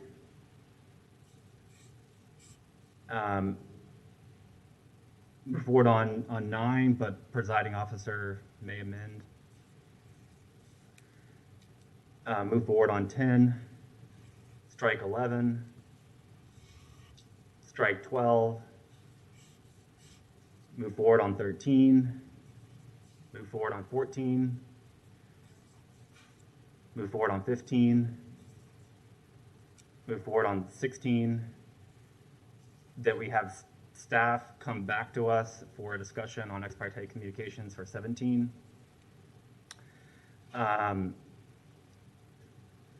For the board appointments to GPC, I don't think that needs to be part of rules. I think that's just part of the agenda because there might be times where that might not be the case. So I think we can give that general direction that they be on GPC, but it doesn't have to be in rules.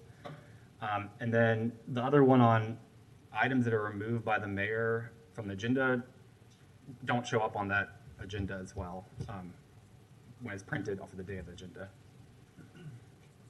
And can you add to the staff direction to research what must be heard in the evening versus what is at our discretion? Yes, that as well.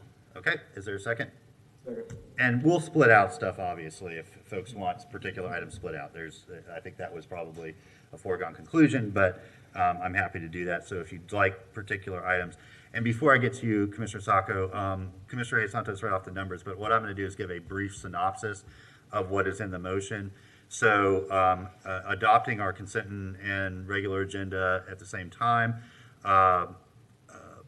public comment to happen first on items unless otherwise amended by the chair or the majority of the commission. No public comment on procedural or administrative matters. No public comment for electioneering. Moving our start time to 10 o'clock. Public comment must stay on topic. Meetings can continue with less than 4 at the dais, but no votes may be taken. Starting to implement speaker cards for public comment. Moving forward with language access. No general public comment on special meetings and workshops.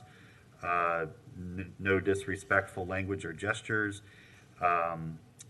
Remove items on printed agenda or published agenda that have been removed. Sounds silly to say. And then legal is going to come back to us with recommendations on ex parte communications and timing of certain items per state law. Okay, Commissioner Sacco. Thank you, Mr. Mayor, and thank you for the synopsis so I could count along. Two things that one was a suggestion by Ms. Louie earlier this morning. I told her we were having this discussion. If we are going to have some kind of card, we always print out stuff one way or the other. If we could have either posted somewhere permanently in an extra language or two, the rules, once we decide what they are, I think that'd be helpful. I know you always say like, okay, how it works is you get 3 minutes at the mic when you see the light. If you come in halfway, you don't really catch that, and you don't say it for every item because we'd be here all day. So I think having posted somewhere just in layman's terms, the general rules, I think would be really helpful to the community, and having them in a couple of other languages as well. If it were up to me, we'd post it really big at those two sides, so you see it as soon as you come in. So Madam Clerk, without objection, we'll just ask for your office to work on that. It's not really a rule thing, it's a administrative thing, but yeah, without any objection, we'll ask the clerk's office to work on that. That was it. Yeah. Thank you. Great, thank you. Commissioner Ariola. Thank you, Mr. Mayor. I was just going to ask that we split out number 12, the moving away from the phone calls. Okay. That's right. He struck that. That's not included in the motion. Okay, I misheard. Okay. Anybody else want any items split? I'll check back after public comment. Go ahead. I also just, and maybe this is why you hit your light, number 6 was supposed to be a 10 a.m. start time. Yes. And I'll let you, because I apparently misheard. Yeah, that is in the motion for sure, 10 a.m. Commissioner Santos? Thank you, Mayor. And I think Commissioner Sacco brought up a good point on the rules. We should have them in the generality, the main or general rules should be printed in the adopted or in the agendas packets, how much time, where they are, because that is something that many other cities do as well, kind of the decorum rules. I think having that in there would just help people. So I would like to add that as well, that we print a portion of, I don't know exactly what we put in there, but just some kind of FAQ or whatever it may be as into the actual agenda, so people know the rules that pertain to them. We can ask the clerk to work on that, maybe bring us back a draft to see if anything's missing. Second, are okay with that? Okay, very good. Okay, we're gonna open it up for public comment. We'll start in chambers here and then move over to the telephones. And Mayor Pro Tem, I'm gonna ask you to start off public comment, and I'll just be back in just a jiff. Thank you for my chance to appear on TV again. I'm so happy. I have to tell you, people approach me in the street, in the store, wherever, as many times with hostility as they do to say thanks for saying that. So I don't think being on TV is an advantage of what I'm after. I want to say you guys are the ones who are elected and paid to be in on every discussion. The citizens every couple years take time to go and vote you in and bring you here to speak for them, but not to think for them. So when citizens do take time to pay direct attention to an item or to comment, they deserve to be heard. This is what government and sunshine is, and the law, sunshine laws are about, which incidentally make ex parte communication illegal. The pulls from consent items 1 and 3 on the original list, citizens sometimes have had little or no opportunity to see or hear those items. Like I said, they don't have to attend to everything, but they need to know. So that's a chance to challenge what's on consent, and that needs challenging sometime. Number 7, I'm referring to the original list. It is not a special privilege to commissioners only to reach the public. And as far as number 10, proceeding without quorum, why don't you put speakers in the commissioners' restrooms? It might disturb somebody's regularity, but you know, that's one way to keep in touch. Number 12, you're currently paying the bull to leave the China shop. So it doesn't seem like $100,000 is a big deal here. 2 minutes, one local body has moved to 2 minutes, and 9 out of 10 speakers get cut off in mid-sentence. 13, I think, is an extra hurdle for citizens to jump to try to speak. There was a time when you had just a clipboard over there. People just put their names on a clipboard. That determined the order. The name is enough. You don't need that other data on people. So I think it's your duty to make this process open and invite the public to participate. Thank you. Thank you. Adam, over to you. Thank you, Mr. Mayor. We have several callers on the line. We'll take them in order. First of which is Mr. Nathan Scott. Mr. Scott, you have 3 minutes. Yes, good afternoon, Mayor Poe, Commissioners, Nathan Scott. So I want to look at this holistically. The Commission's trying to solve a problem that doesn't exist. It's a problem of its own making. I want to echo everything that Mr. Blount just said. I want to note for the record that the County Commission is viewed favorably by the public for how they run their meetings because they're polite to the public. They don't disrespect the public. They don't cut the public off like the Gainesville City Commission. They don't change the rules every time they're under siege from the public because of the commission's conduct. You stated, Mayor Poe, in this motion that obscene gestures or hand gestures are not going to be required. Does that apply to Commissioner Sacco flipping off city employees, fire department, police officers, and collective bargaining unit members? I'd like to know. I've heard 4 commissioners say that they understand the rules, they understand the law. Clearly, that's not true. Commissioner Hayes Santos, you don't seem to understand ex parte communication whatsoever, and those of you that don't deserve to be on the commission. You're supposed to take a class to understand or reach out proactively to your legal counsel to understand your obligations. You can have ex parte communications in a quasi-judicial proceeding. You just have to disclose the substance and the nature of those discussions. So it's abhorrent that you guys don't know your own rules. You want to continue to suppress public comment and make it more difficult because you don't like what the public has to say.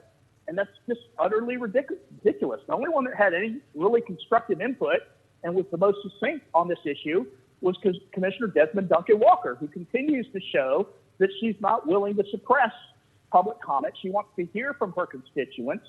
She wants to hear from GRU customers. She wants to hear from the citizens of Gainesville. But you guys have spent almost 2 hours on this virtue signaling, making lengthy speeches about this, that, the other thing that has really nothing to do with the crux of the problem. And Mayor Poe, you said, oh, our meetings run long because we have so much more difficult work to do. Look, folks, let's be real. You're not building nuclear submarines. You're not building airplanes for Boeing. I can't fathom how you really think that you have such a high sense of importance. I mean, you're elected to do a job, and what I'm hearing is you constantly whine and complain and try to use the public as a pretext for your own dysfunction. And that's just not appropriate, commissioners. There's nothing wrong. Well, there is something wrong, is that you have a disdain for the citizens of Gainesville. You don't listen to anyone that's not in your own echo chamber. You disrespect neighborhoods. You disrespect GRU customers. That's the problem. The problem is not the public, and your response to the public every time you're under siege for your own conduct is to blame the public or to say you need to change the rules. Mr. Scott? So all of this is ridiculous. Appreciate Thank you. your comments. All righty. Our next caller is Tana Silva. Ms. Silva, you have 3 minutes. Yes. All right. Thank you. There's history to this, that in 2016, the drastic changes in governance that took place, that only one member of the commission has worked under under the former, more functioning commission structure. I think that needs to review, and I would say that in my one experience of speaking in recent years to addressing the county commission, it was such a relief. It was so much more welcoming, with the commissioners engaged with what people were saying. And I think if some of you who were not on the previous commission, under the previous, functioning governance, if you would take a minute to look back at some of the earlier meetings, you would see quite a different scene than what we're experiencing now. I would wish that you would delay any decisions, as the mayor suggested, until the first of the year, and maybe looking at what the county commission is planning to do. I have no idea what they're planning, but that might be a good thing, rather than jumping into these long motions. They're hard to follow. It's complicated, even for people like myself who try to keep up with what's going on in the city, much less people who don't have the time that I have to do so. So as far as most of all, an increase in public participation is the most vital input that the commission can have. And it's much more important to, even if it costs $100,000 or more a year to increase public participation, that's a good thing, and it's much more worthwhile than paying consultants and other people millions of dollars to come up with something that didn't originate from the community. I would add that the standing committees of the previous governance were a way to vet a lot of these issues and go into more detail, so that they don't all pile up into one long agenda. And that's going to happen more, the long agendas are going to happen more if you do take more recesses and breaks. So as far as the specific items, I think number 2 is still in. It's a little hard to keep up. And Commissioner Sacco referred to a practice that the mayor had agreed to some time back. I think in 2019, a lot of these rules came into play.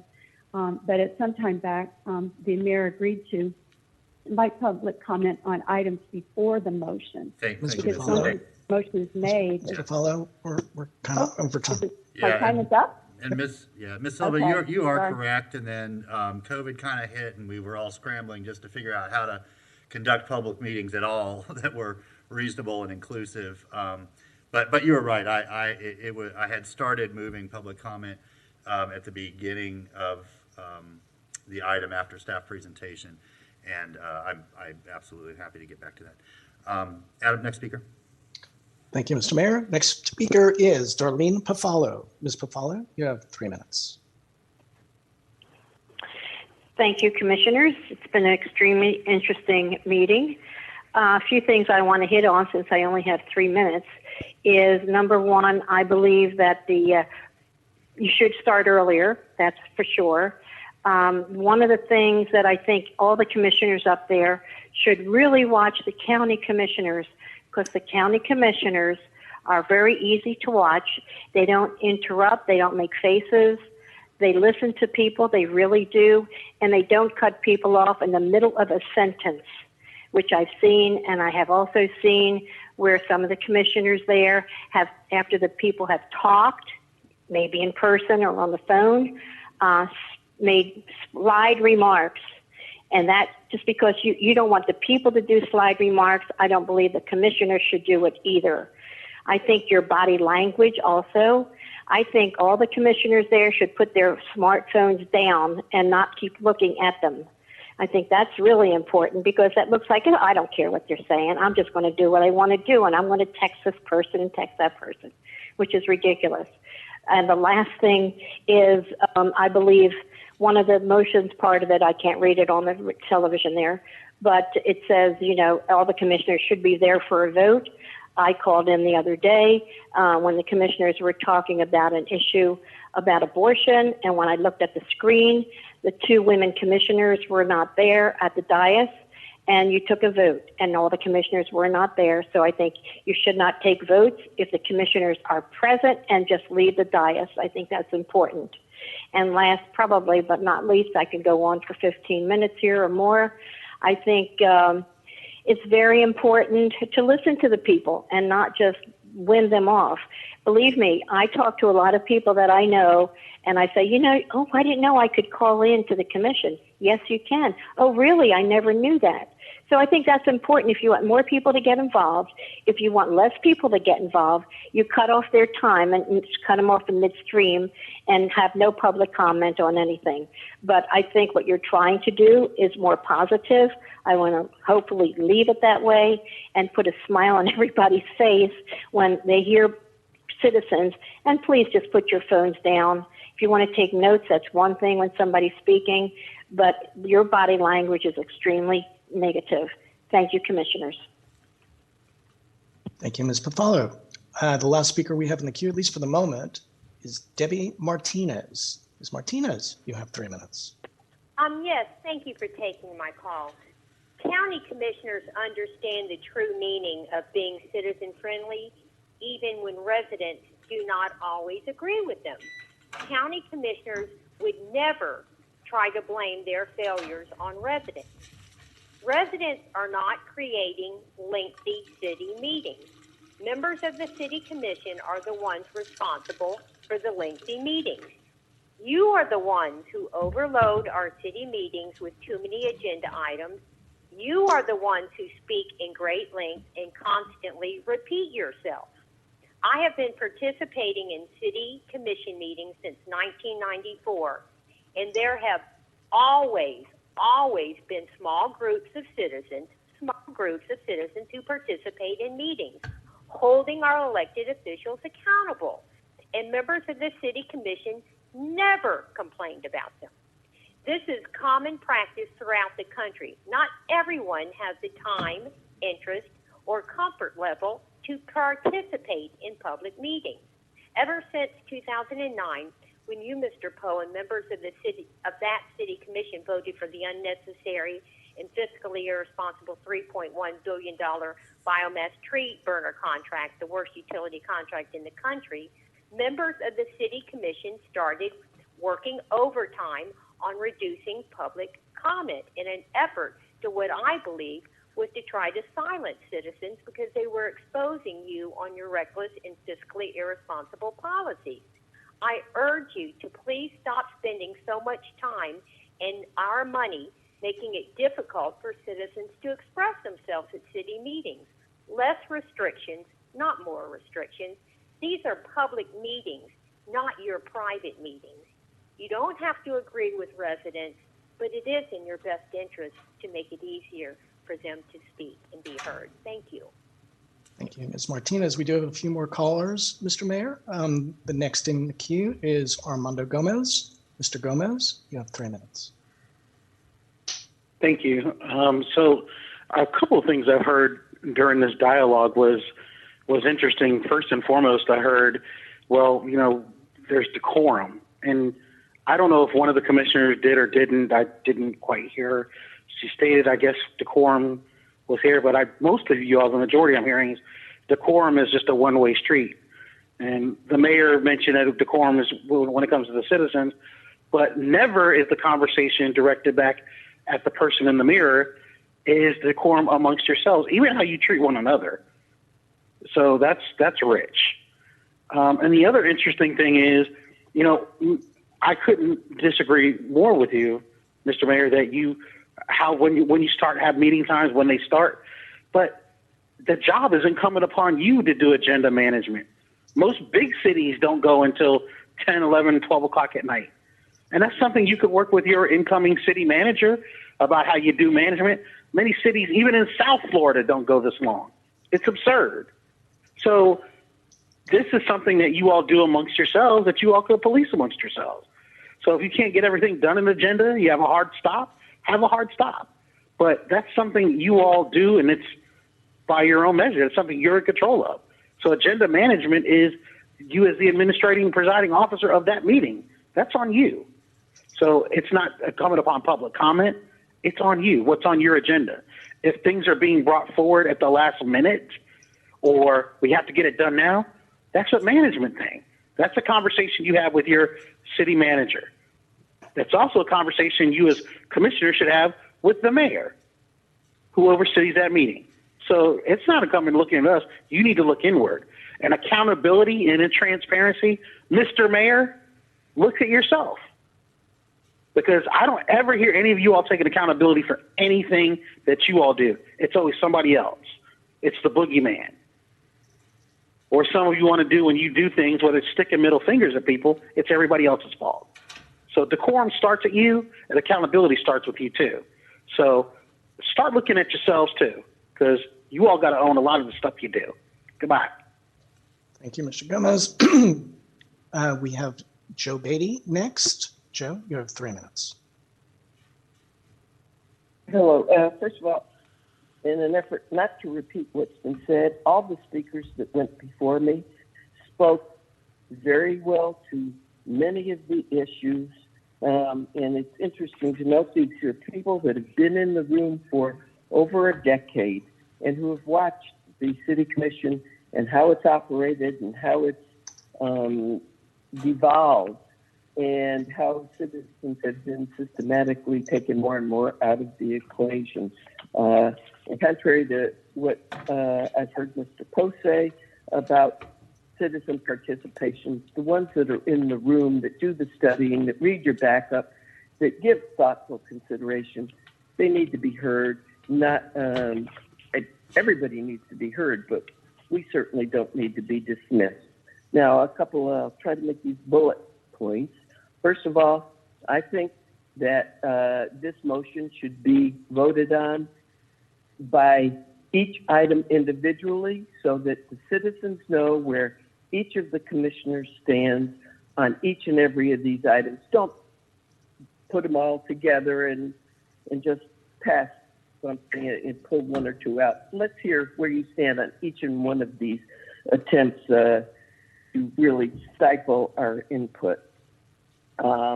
If you want to be like the county commission, why don't you start showing that right now and put back our citizen comment? They have 4 citizen comment periods. You've taken us down to 1. I want you to remember who you work for. Look at your organization chart. The citizens are at the top, though you treat us like we're at the bottom or shouldn't even be there at all. as was said by speakers before me, a lot of these problems are of the commission's own making.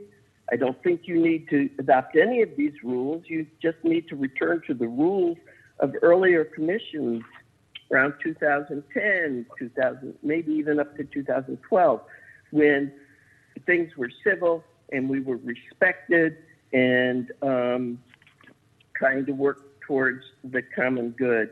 I think your rules have devolved, and that's what's happened to these meetings. And I would reiterate the comments that were made before. I'm very concerned about this letting the meeting go on if 4 people leave. Now I learned that you can go back into your offices and sit there and listen to the meeting, except for some commissioners can't. And it appears that you're communicating with other handlers off stage that are telling you what to do or meeting behind the scenes. You all should be in the room. Ms. Beatty? And the idea that 4 of you Ms. have Beatty? to leave one Thank you, Ms. Beatty. just cancel the meeting. Thanks for sharing your thoughts. All righty, that was our last caller, Mr. Mayor. The floor is yours. Okay, thank you. Back to Commissioner Sacco. Thank you, Mr. Mayor. I would like to respond to I forget who said it, that a couple of us that Commissioner Duncan Walker and I were out. I believe she was feeling ill, and I had a parent in the hospital while that was happening. So I do apologize. I try to take my job very seriously, but a parent in the hospital is reason for me to step out and be by my phone. I'll speak for myself. I won't speak for my colleagues. Sometimes one of our neighbors says something that is, really puzzling or concerning. I will use my phone to text a manager, a relevant department director, to see, have we done that? Was that ever addressed? When was that put out? And I think it's a lot faster to get that information, so then we can share it with you all instead of forcing yet another conversation afterwards. So that's for myself. I won't speak for my colleagues. My actual original point, though, was if the maker of the motion and the second agree, would it be possible to ask staff to analyze the data of the phone call, the phone in, to see just how many callers we have? I agree with you, Mr. Mayor. It seemed like last year we had all these new people.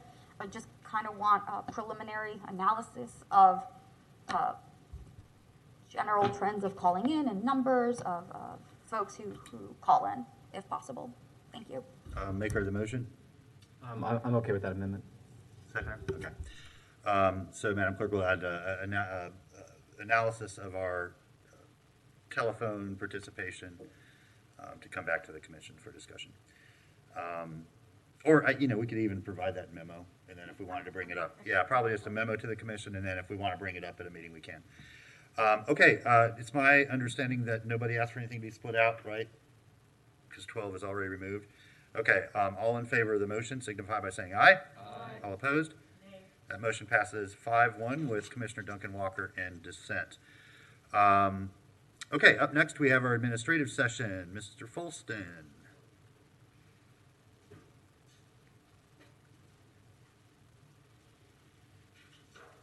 Mayor and Commissioners, good afternoon. Good afternoon. So this is our administrative session. We've kind of talked with several of you about today. So I want to start with the items that are on the sunset list. There are items that we would like to sunset as we move forward. If anybody has any questions or want to take any of them off, please let us know. But if not, those are all the items that we're proposing to be sunsetted.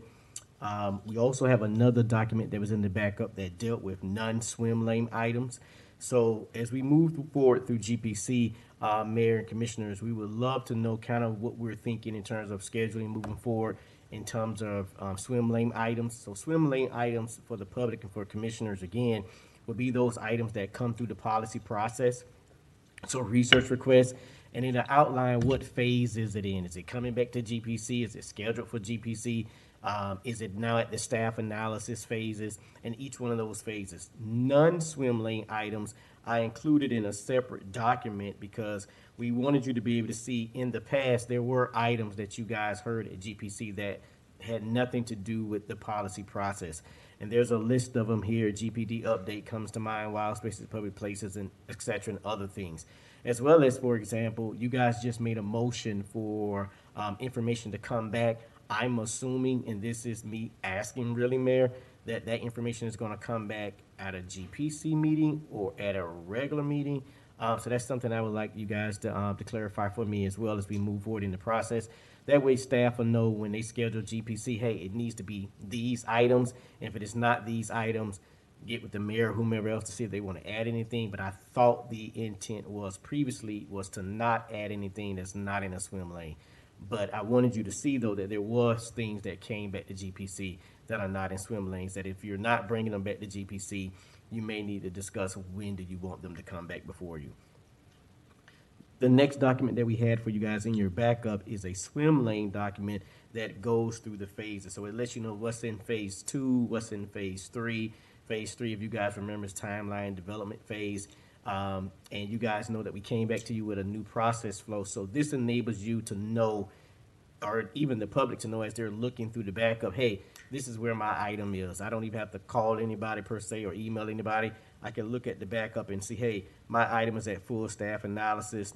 My item is in proposal to return to GPC. It's in that phase. So those are some things that are going to be coming back. So what you will see moving forward with GPC is this swim lanes document where you'll be able to look at it and see, hey, this is where my item is. This is when it's coming back. Also today, we wanted to make sure we had a discussion around the fact that the next two GPCs in November are being canceled. You guys know, but for the benefit of the public, one is being canceled on the 11th, I believe, because of Veterans Day, and then the next one because of the Thanksgiving holiday. So it's nothing to do per se with the city commission directly saying they don't want to have a meeting. It's because we have two holidays that happen to fall on both GPC dates. So that's for the benefit of the public, as well as in December, though, we will be coming back with a GPC meeting in December. And we already have proposed items to come back for that meeting, and I believe those proposed items, and this is just for you guys to discuss, commission staff, commission salaries, and then the petition method. Petition method, you remember we talked about that briefly at a previous meeting, but I think some more updated information is going to be coming back to you in the December meeting. I would start there. We have some other things if you would like for me to continue those other items, or do you want to pause right here, Mayor, and discuss the items I've already mentioned?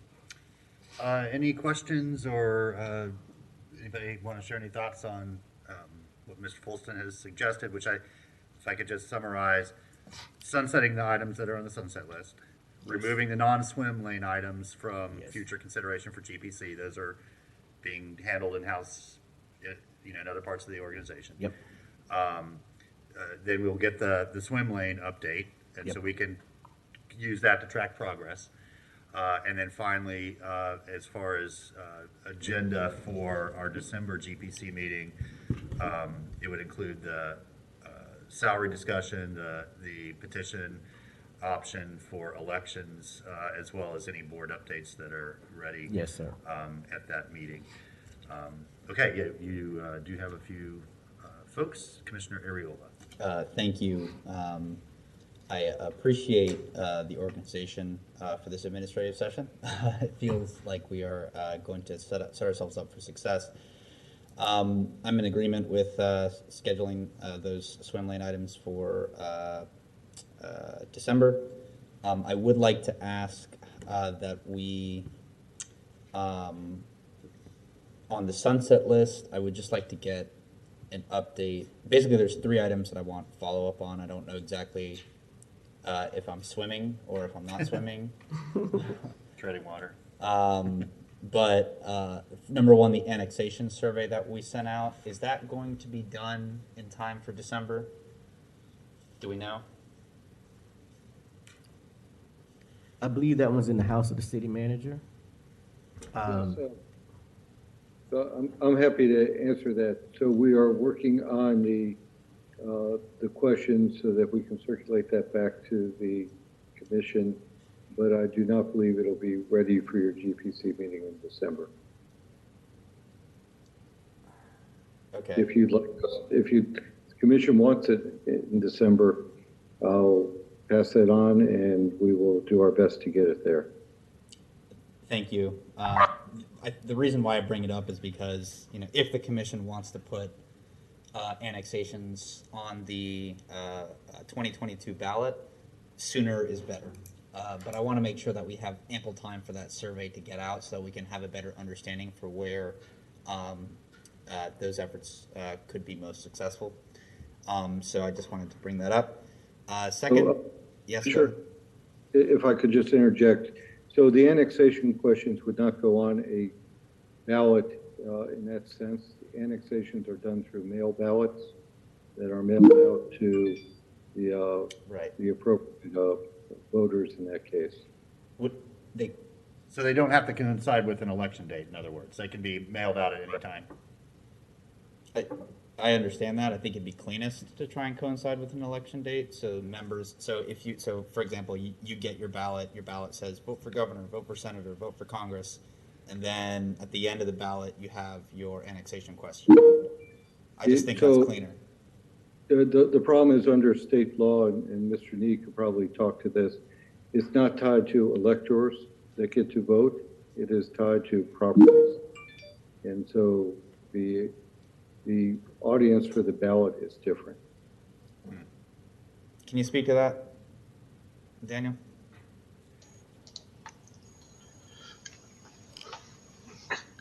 I think he's right. What is the question though? It's tied to property owners, not electors. But I don't know if I track what your disagreement is there. The question is, do all involuntary annexation elections have to be standalone elections? They cannot be added to a ballot of an election that is already happening? Yeah, I do think the problem there is going to be the creation of the ballots. Okay, I hear you, and that's his point, I guess, is that you can't have even a subset of a precinct necessarily. I appreciate it. That helps clarify some things for me. So I would like to get a final opinion from the SOE on that. But that obviously this all will have to be after the survey anyway, because we're trying to fact find where annexation would be appreciated in the outlying areas. So thank you. Second, we had on the sunset the GNV Green New Deal, which transformed into the Environmental Justice Subcommittee, but we don't have a date for that beginning because we're waiting for the Zero Waste Committee to sunset.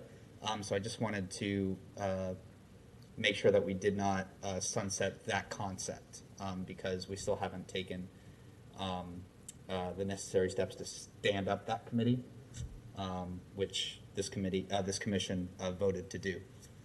So that is an outstanding question. And if possible, maybe if not in December, but maybe in the next administrative session, I would like to get an update for the where the city manager is in regards to the creation of the Child and Youth Services Office. It is something that I'd like to get regular updates on, as we normally do when new offices are created. Thank you.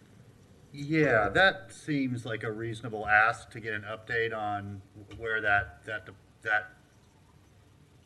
division, whatever we're calling it.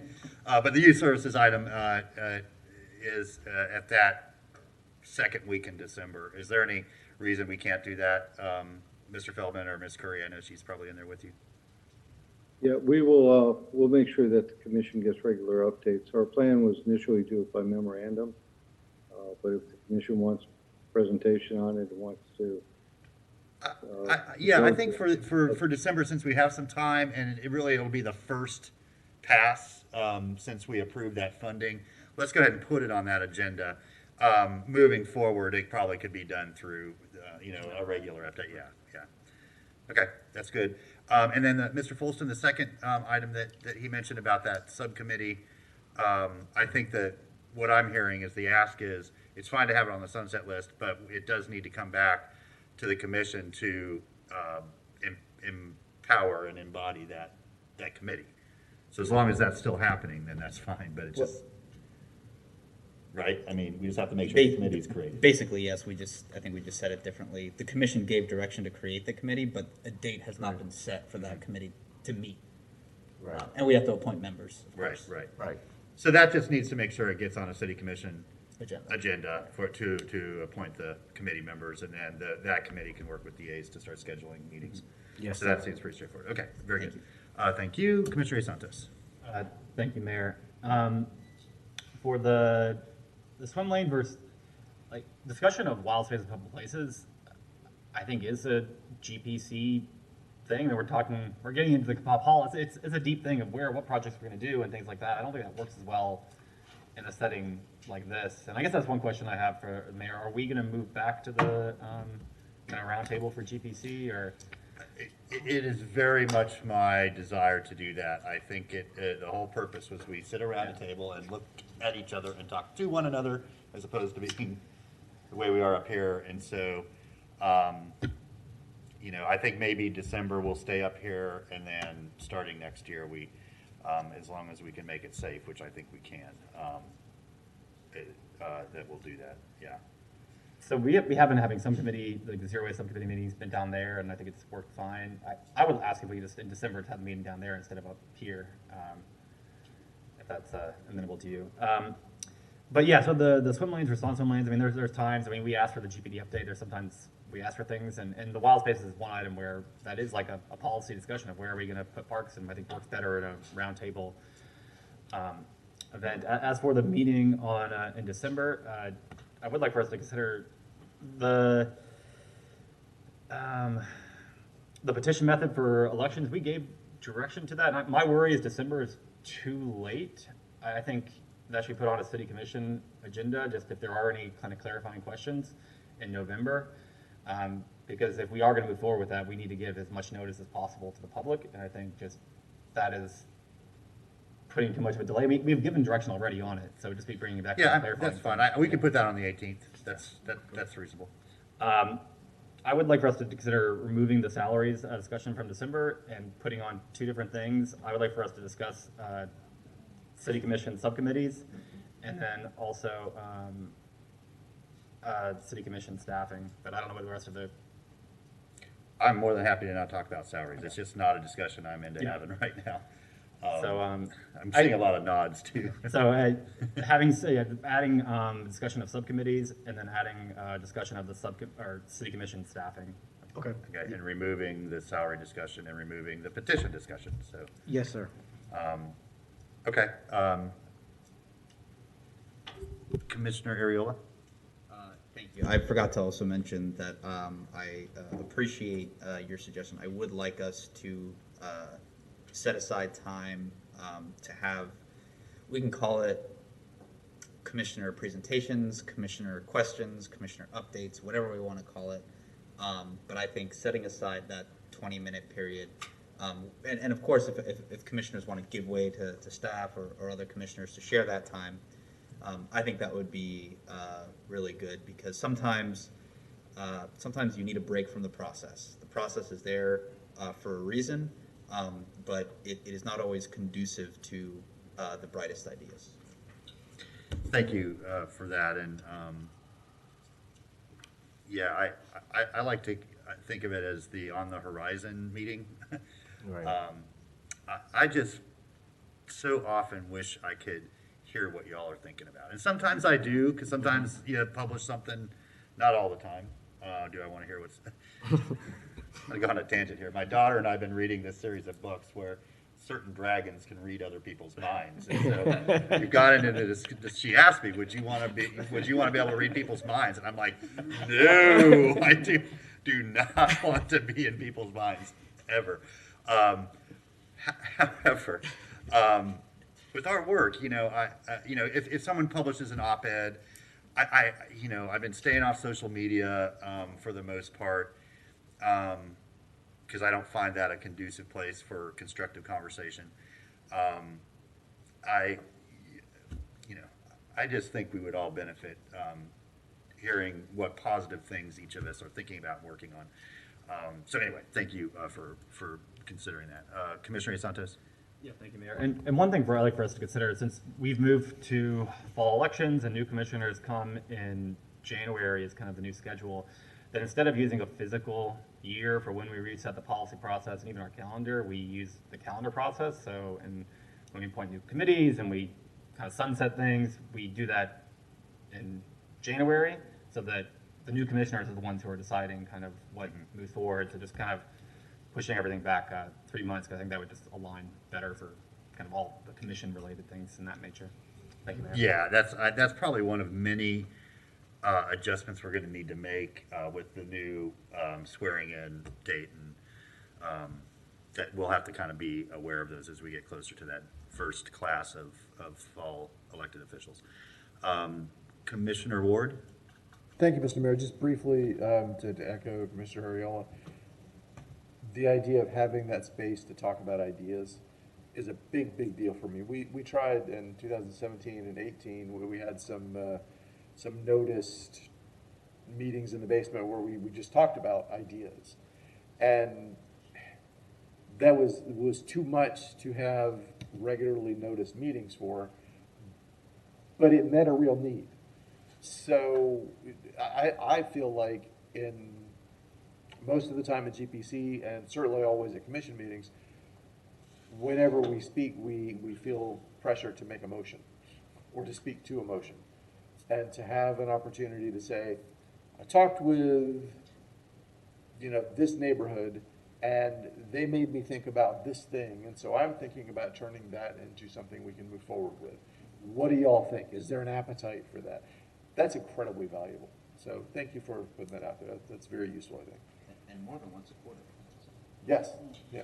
Well, I say once a quarter because we very often don't have 6 GPC meetings per quarter. We often don't. Sometimes we have one.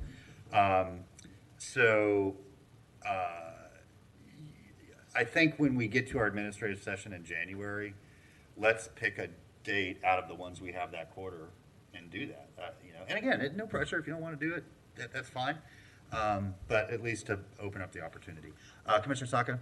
Thank you, Mr. Mayor, and I'll echo my colleagues. Thank you for that idea of just of Commissioner Ward said, see if there's appetite. There are often times I might have an idea, and I might go now to Ms. Spicer and say, hey, do all this research, only to find out that nobody really wanted to even move that along. So I think at least being able to voice the idea, and if nobody's eyebrows get raised or anything, it's like, okay, maybe not the world's worst idea. And then we can adequately use staff resources. Commissioner Jesus, if you could repeat your reasoning for removing the ballot petition, reform? Thank you, Mayor.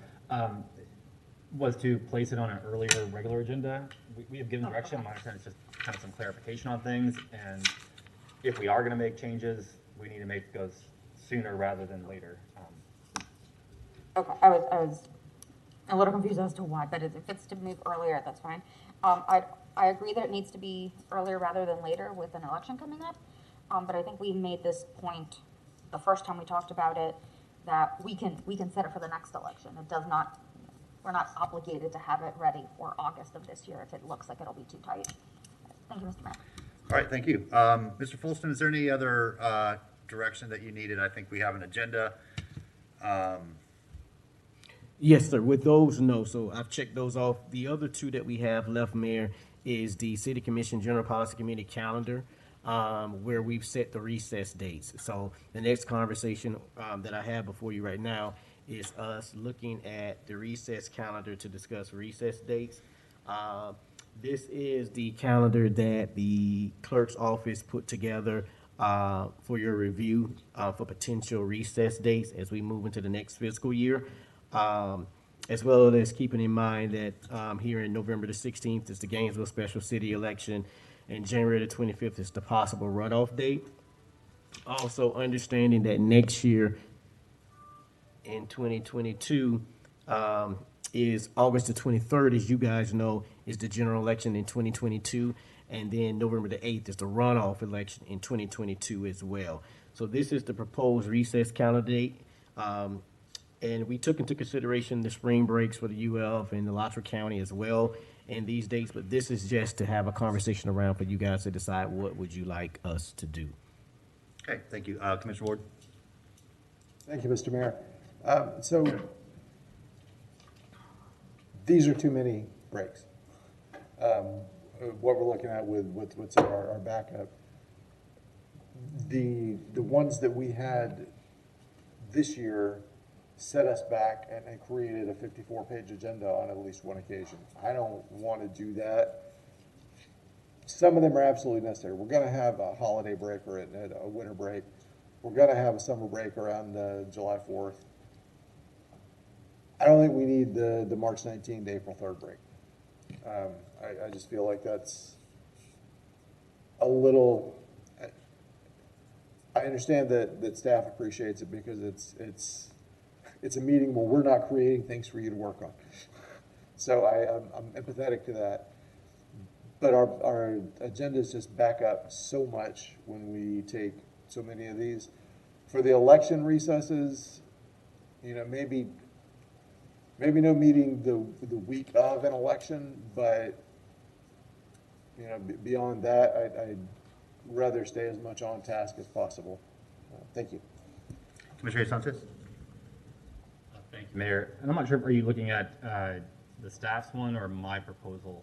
Because staff didn't have any breaks for election, I don't think. I was looking at the, whatever's in the backup here. There's two different ones. I think there's, that's all right.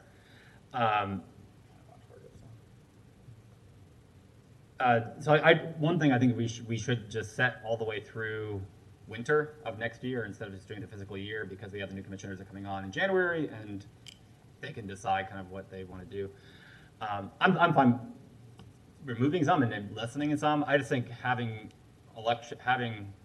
city commission meetings during elections is not, usually doesn't result in good kind of meetings and votes, and many times we're pulling things off of it anyway. But I'm fine amending other portions of it. One thing I think we could consider is to allow business to kind of continue is that charter officers could move forward on contracts, but those contracts would have to be ratified at our next meeting.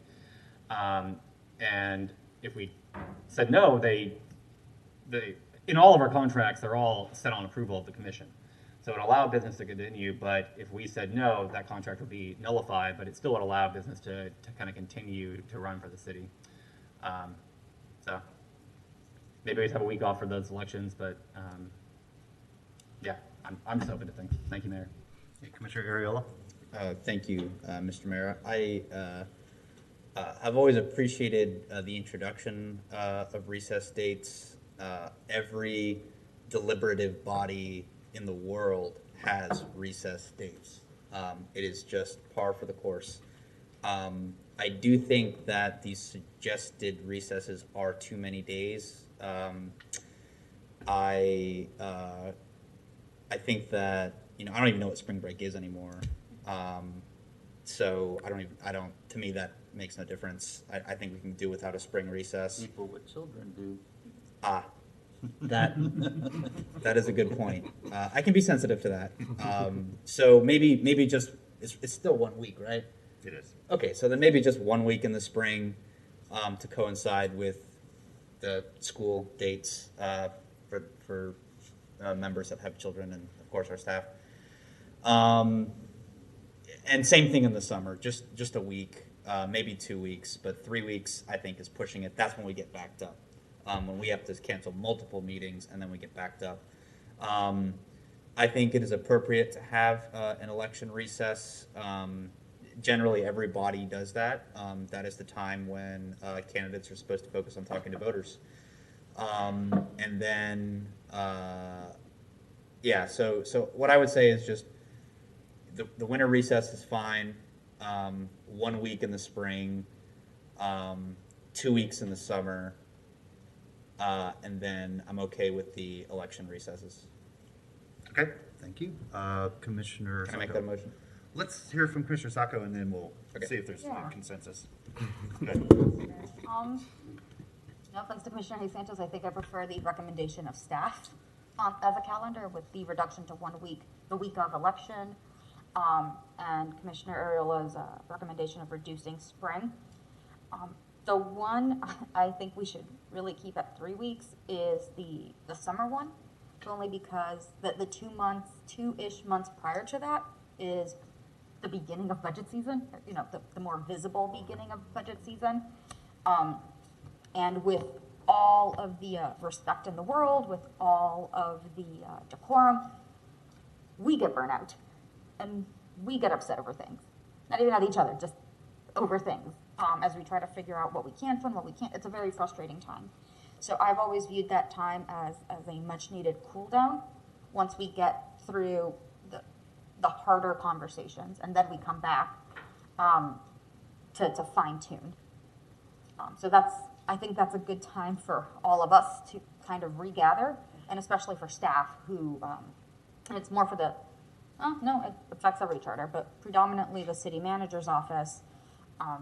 They're going to have to throw all that together. Same with GRU. They have to then put into action and down on paper everything we talked about in those 2 months, and that takes time. That takes time of us not being here, giving them more things to do. So I think that break helps everyone on both sides of this dais. And we come back, I believe, by this proposal, I believe we come back with more than enough time to finalize all of our decisions. Mr. Feldman might know the dates better than I and could correct me, but I think this proposal here gives us enough regular commission meetings or time for special meetings if needed for any budget-related items. He's not jumping to tell me I'm wrong. Well, we're going to be setting budget dates we're going to start discussing those at our upcoming meetings, so they're sort of not set yet. But as far as general process, yeah, we usually sort of give final direction in July, and then adopt the ordinances and resolutions in September, obviously. And what I know I'm preaching to the converted up here, but what this calendar does not include are all of the workshops, special meetings, joint meetings, MTPO. I mean, there is a lot that is embedded in those non-colored areas, in addition to our regular GPC and city commission meetings. And again, we're not scheduling those joint meetings and special meetings and workshops during those recesses. And so there's a lot of work going on, but I'll just, for my preference, I'm good with 1 week in March. That's fine with me. I could do with 1 week in the fall for elections, although I think 2 weeks is probably more appropriate, just to allow voters to really focus on the election that's right before them, and not have to worry about major issues coming before the commission and being voted on. So I guess I like staff calendar with that March change, and then I would want to add the December recess for next December as well, and that would take us up to the new commission when they take office. Mr. Feldman, you wanted to interject? I did. I just, with regard to the July 14th, 2022 date, a GPC meeting, that will also have to include some budget items, and maybe you just want to make a notation to also have that as a special commission meeting on the budget. We do have statutory items that have to be adopted by July 15th statutorily, and that would give us that opportunity. Yeah, okay. And we could also schedule a special meeting to start at like 9 in the morning to discuss those budget items, and then take a lunch break and do GPC. So I think we can deal with that when we get there. I mean, as long as we're not on break and we have a meeting scheduled, then we know our calendars will be open. Commissioner Jesus Santos? Yeah, thank you, Mayor. Staff's recommendation doesn't have breaks for election, I don't believe. It's a week. Just that week. Do we want to have it? And then I guess there's a runoff too. This only goes till October, so it doesn't include the November election or stuff in December. So I guess we want to add those as well and run it through the full 2022. Thank you, Mayor. Okay, somebody want to? So to go to his point, Mr. Mayor, Madam Clerk, can you put up Commissioner Hayes Santos dates? Because Mayor, I thought you said you wanted us to go through December of next year. We and did. And to go to Commissioner Hayes Santos' point, we don't have, he's correct, those recess dates at second from the bottom. They're not currently reflective. Okay, so go ahead, Commissioner Ariola. Thank you, Mr. Mayor. I would like to move that we set the City Commission schedule of meetings to have the following recess dates: the winter from December the 14th to January the 2nd. That we have 1 week in spring to coincide as closely. I don't know if those breaks line up or not, but just 1 week in the spring. No, I think the public school break is the second one always. UF is always earlier in the month and schools later. Okay, so then maybe to coincide with the public school then? Okay. Summer, we can keep the summer dates there. I'm not a huge We'll have plenty of other meetings. I'm well aware. And then to also include the 2 weeks of election recess and the runoff election recess. And then the winter. And then the winter election. Okay, so basically what we see in front of us, except 1 week in the spring instead of 2. 1 second. Okay, motion and a second to adopt this calendar for a coming year. Okay, and before we go to public comment, yeah, go ahead, Mr. Yes, if you don't mind, Mayor, if the clerk staff, I don't know how much time they would need, can put that motion on the screen at some point so that we can all just be clear on what's being asked. Yeah, Madam Clerk, I think all you need to do is change the spring recess to that final week, the public school week. Yeah, Good point. And Mayor, which summer are we referring to? Are we referring to staff's recommendation No, of the summer date? it's what, can we, she's, Commissioner Hayes I know why Santos she pulled version. it down. Yeah, it's what we just saw on the screen. I Perfect. think the clerk right now is modifying that spring date, and then everything else, I think it was as it appeared. Mr. Feldman, old hand, new hand? I think that's. Old hand. Okay, thank Old you. hand. Oh, that takes me back to last summer. when I was sharing by Zoom, that was quite a period of time. Okay, Mr. Fulston, was there anything else? I think there was one other item you wanted to discuss. Yes. Bittersweet moment for me. First, I would like to share, I did not realize it gets this cold in here, so I'll tell you that. I had to go get a heater, and my hands are still cold. So much respect to you guys. So public, when you see them looking a particular way, it may not be because they're not happy. It may just be because they're cold. All right.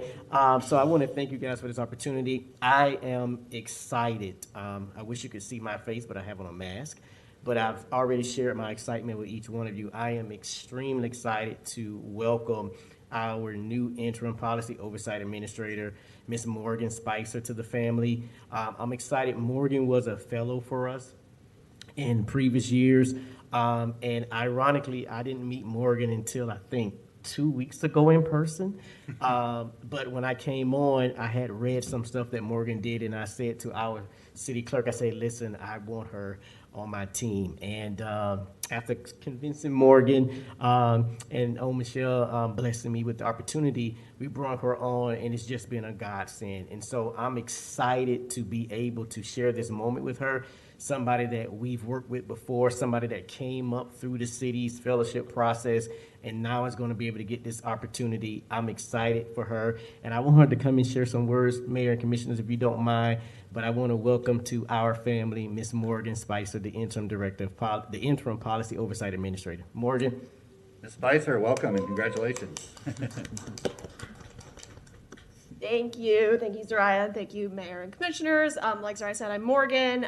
Very excited to continue and expand upon the work that I've done with the policy research team. Like Zariah said, I was here as a student at UF and then have worked closely with the fellows over the last year, kind of helping Zariah oversee the process. So yeah, I'm just very excited to work closely with you all and continue this work. We are thrilled that you're on board. Yes, congratulations. Okay, back to Commissioner Sacco. Madam Clerk, if you could put that calendar back up on the screen with the modifications so folks can look at it, and then we'll move to public comment. Commissioner Sacco? Thank you, Mr. Mayor. If no one has an objection, I prefer the summer break presented by staff as opposed to the one Commissioner Hay Sanchez. It's still 3 weeks. It just starts and ends at a different time. I can accept that. Okay, so it's basically 1 week forward, correct? Yes, sir. Yes, it is. Yours starts the 18th. Theirs starts the 23rd. It's not a week. It's the same thing. Is it? It starts on a Friday. Hold on. Let me. We I just have need to 3 make sure we calendars. don't miss that MTPO date. That's my only thing. We need to start the summer break the day after the MTPO. That Which one's, actually might be June 24th or something like that. Maybe June. no, MTPO is the 20th. So So 21st? your date actually takes over that MTPO. June 21st, yeah. Okay. We can move it to the. Yeah, so to the staff one. 21st to, Well, I was going to suggest like we keep that GPC. We just start the week after as staff proposed. That. Oh, well, it starts the 23rd. Yeah, sorry. Yes, as staff put it. So we still have MTPO. yes. Yes. I'm okay with that amendment. Okay. Anything? Okay. In case you're listening but don't see a screen, winter recess would be December 14th to January 2nd for this year. Spring would be the March 21st to 25th. That's the week of public school spring break. Summer would be June 21st to July 10th, and then a recess during the August and November election period. And then finally, winter recess for next year, December 17th to January 1st, at which point we will be throwing the keys to the convertible to the next group of elected officials. Well, they're not so much convertibles, but bicycles. Adam, I'll turn it over to you. We don't have any members of the public in chamber with us. Thank you, Mr. Mayor. We have 3 at the moment, the first of which is Mr. Nathan Scott. Mr. Scott, you have 3 minutes. Thank you, Mayor Poe, Commissioners Nathan Scott. So I want to echo, call attention through the chair to what Commissioner Ariola stated as a bold proposition that every deliberative body has a recess. That is a false statement. It's nothing but virtue signaling. Florida Public Service Commission did not have an established recess. We observed holidays and went back to work, but you guys seem to think you're special. And if I understand what I heard being said, is not only are you taking weeks off for recess, is you're drawing paid vacation on top of that at taxpayer expense. Wow, that's a pretty cushy job for people that claim to have such important work to do. Help me understand this. I also want to recap what I've heard here. I've heard recess, the need for safe places for people to meet in the basement and communicate ideas because they're worried about what the commission will think. I mean, that's the culture of fear and dysfunction that you have ingrained in the city commission. I mean, the problem, again, is you guys, not the public, not the staff. If anything, staff's overworked because you continue to virtue signal and add everything but what you should be focused on for core city government because you want to dabble in everything known to man that has nothing to do with Gainesville. Just a virtue signal. Race to zero, all this other stuff you guys get involved in. Meanwhile, GRU customers can't afford their electric bills. People can't afford the property taxes. Continue to spend money you don't have. I heard during the course of the discussion the need for swim lanes. That is exactly my point. You don't stay in your swim lanes. If you stayed in your swim lane, you would focus on core city government issues, not saving the world, not saving everything else that has nothing to do with Gainesville. It's good to be observant, but you guys spend the majority of your time not focusing on core city issues. I also heard the need or discussion about wanting to talk about strong mayor again, increasing your salaries again. increasing commission staff again, all of which are unfunded mandates and not supported by the public. And I would encourage you guys to hurry up and put that on the ballot. I really want that on the ballot so you guys can get a rude awakening about how the public really feels about your poor governance and fiscal irresponsibility. You guys think way too much of yourselves, and with the exception of Desmond Duncan Walker. I mean, she's the only one that's keeping it real on the commission. But everything else is just a bunch of self-serving grifting, and it's just not good governance, folks. We don't even need politics in the city of Gainesville. We need good governance and fiscal responsibility. And to achieve that, all y'all need to go, except Commissioner Desmond Duncan Walker. Thank you. Thank you, Mr. Scott. Next speaker is Armando Gomez. Mr. Gomez, you have 3 minutes. Thank you, Adam. Mr. Mayor, I actually had a question more of process than anything else. I guess my question is going to be, is Mr. Folston still the interim director of DNI? And if so, why is a charter officer working in the clerk's office on policy? That's question 1. And question 2, Mr. Mayor, is Ms. Bigby still the city auditor, or is she out on leave?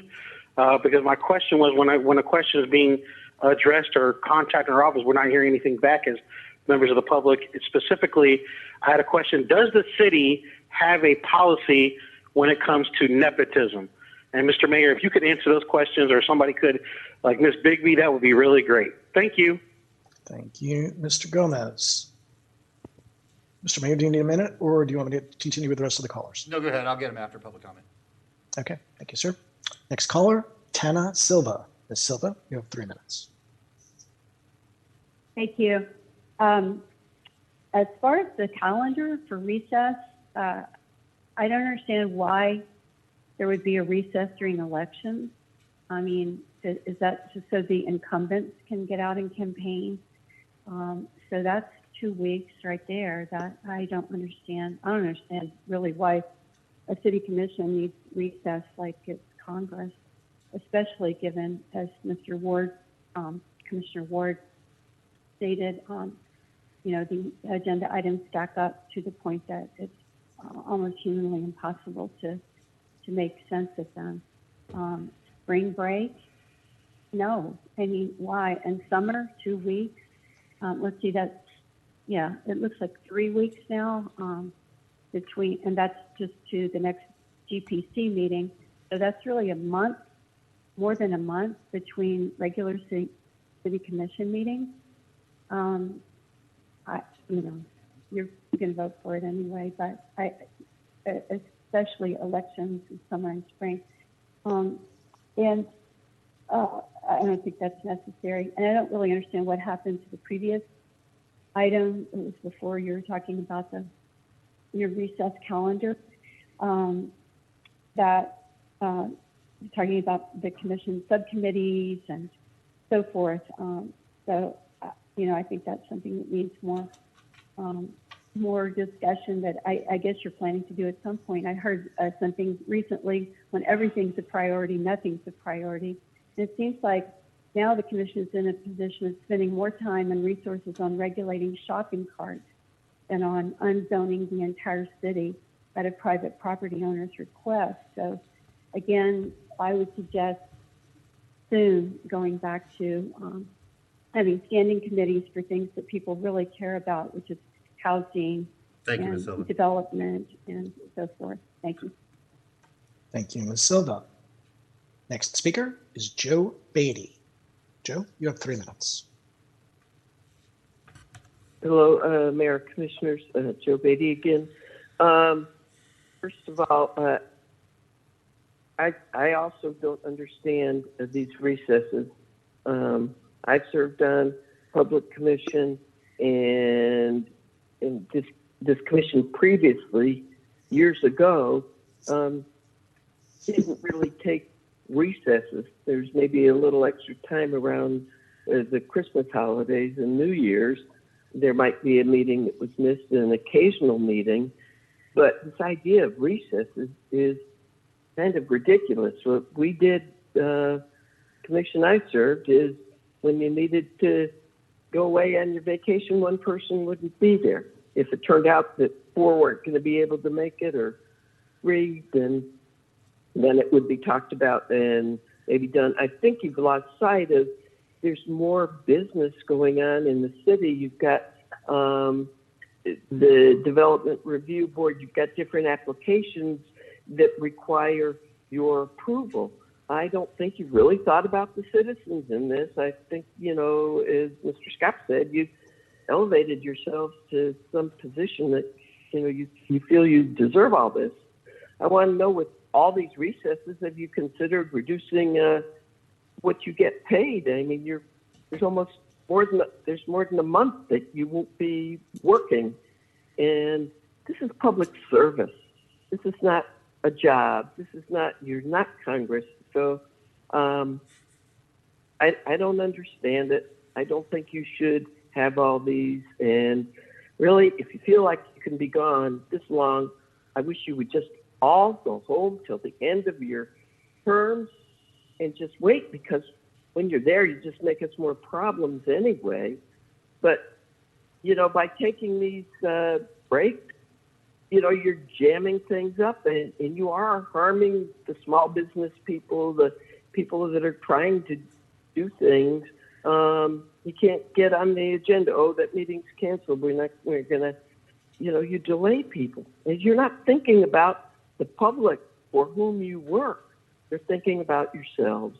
I think you should rethink this calendar, and that's it. Oh, the other thing is if you go back in history, the General Policy Committee was originally conceived by Mayor Brady as being an intermediate meeting where you could just sit and talk to each other, just like Mayor Poe is suggesting now. That was exactly how that was conceived. It was never to be a place where you could take votes. You changed that. I think Mayor Poe changed that, and all of a sudden votes are being taken there. That wasn't what the idea of it was. We're out of time. Thank you. Goodbye. All righty. Next speaker is Darlene Buffalo. Darlene, you have 3 minutes. Thank you, Commissioners. I'm sorry I didn't catch the beginning of all this time off. Are these dates that I'm looking at on the screen right now, are the dates that you will not be doing any work for the city whatsoever? All these dates here? I mean, campaigning is one thing, but you do that on your own. You shouldn't even get paid for that. But if you're getting paid for it, I personally think with these dates that are off, you should be docked because you're not there. If you're not there, it's just like any other job. If you're not there with a job, you don't get paid. Maybe like we were talking about before, you have so much, oh my goodness, I've got so much work. I can't do it. It's too much work. Well, maybe you need longer days to do the work that you're recreating to do, that probably half of it doesn't even have to be with the city. And it's more with whatever you want with your things that you like to do, and you spend our money. But if you're getting paid for this, that should be voted down. Shame if you're getting paid for that. Shame on you all. Thank you. Thank you, Ms. Buffalo. Mr. Mayor, that was our last caller. The floor is yours. Thank you. To Mr. Grundy Gomez's question, Mr. Folston was, if you caught the end of that presentation, making the handoff to Ms. Spicer as our interim director for policy administration. I will also quickly say that an elected official is never off the clock. Whether we're at the grocery store or after the church service lets out, or walking around our neighborhood, or we are on the job 24/7, 365. What we are talking about here is not scheduling a few meetings during these times. I guarantee you every commissioner will be working during that time. We will be talking to our neighbors. We will be answering emails. We'll be talking to staff. We'll be doing research. This is not a job where you clock in and clock out. And anybody who's ever sat in any of these chairs, regardless of their political affiliation, will tell you the same thing. And so this is really an opportunity, A, to allow folks to be with their family a little bit, and B, to allow our staff to catch up and take care of some of the work that we are doing on behalf of the public. And so they've, these recesses, they were, by the way, we already took them. We didn't call them recesses. There were always breaks in the summer and the winter, and very often in the fall in the spring during elections as well, because it became abundantly clear that City Hall turned into sort of an electioneering building during that time. And so to allow people to focus on the election and really, not worry about city meetings and things like that is a positive development for the democratic process. Ms. Bigby, did you want to answer the question about nepotism? Yes, Mayor, and we also don't appreciate attacks on our office for being on vacation or suggesting we're not working, because obviously we're all working a lot of hours. So that's very unfair to me and to my staff. Yes, the city does have a policy on nepotism. It reinforces the state's ethical standards, and officers and directors cannot manage people who are relatives. They very clearly define who a relative is. So obviously in Gainesville, being a little bit of a smaller community, people are going to have second, third, fourth cousins, first, second cousins, once, twice, three times removed. The state statutes are very clear that it extends to first cousins, and then brothers, sisters, aunts, uncles, what have you, very close family. So number one, Mr. Gomez has never contacted my office in person, and I just verified that with everyone in my office who is also not on vacation. We have worked a couple of complaints in the city about nepotism, none that have resulted in a valid complaint. Unfortunately, that only extends to first cousins, not beyond that. The city is always looking for violations of those rules. So if anybody has any facts that we're not aware of, we always welcome those, excuse me, either through the fraud hotline or contacting our office directly. So just wanted to make sure, Mayor, that you and the commissioners have the facts and the public doesn't just come and make up stuff about staff. That's just not fair to us. Okay, thank you for that reminder. I appreciate that. Commissioner Santos? Yeah, thank you, Mayor. I forgot to bring up what I was supposed to bring up, the scheduling of one Gainesville meeting. So over at our GPC meeting in January, and the reason why I wanted to schedule it now is to give city managers and manager time. So we've discussed many times over the years, usually during budget times and stuff like that, that duplication of services, and kind of how our city kind of governs in terms of cooperating together between mainly general government and GRU, and then how we can kind of communicate as one city. Because I wanted to have a meeting on that to discuss that and have it somewhat early in January. So if there are any kind of changes we want to have, it's early enough in the budget season that we can incorporate those. So I'd like to, if the commissioner's okay with that, to have that scheduled for January. Yeah, Ms. Spicer, you're hearing this, and we can bring that up at our administrative session. And maybe even, I'll work with you to maybe even schedule it for that meeting if there's room on the agenda. Okay. And then to have, I guess, the general manager and city manager work on those things to bring back. Yeah, I think that is embedded in the item. Okay, thank you all very. Oh, I'm sorry. Go ahead, Mr. Blunt.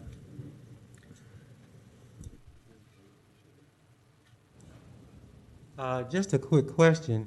You talked about the idea of City Hall not becoming an electioneering area during elections. So when there's an election, the election day, the night the polls close, election stuff is done the next day. Why don't the election recesses end the day after the election? Thank you.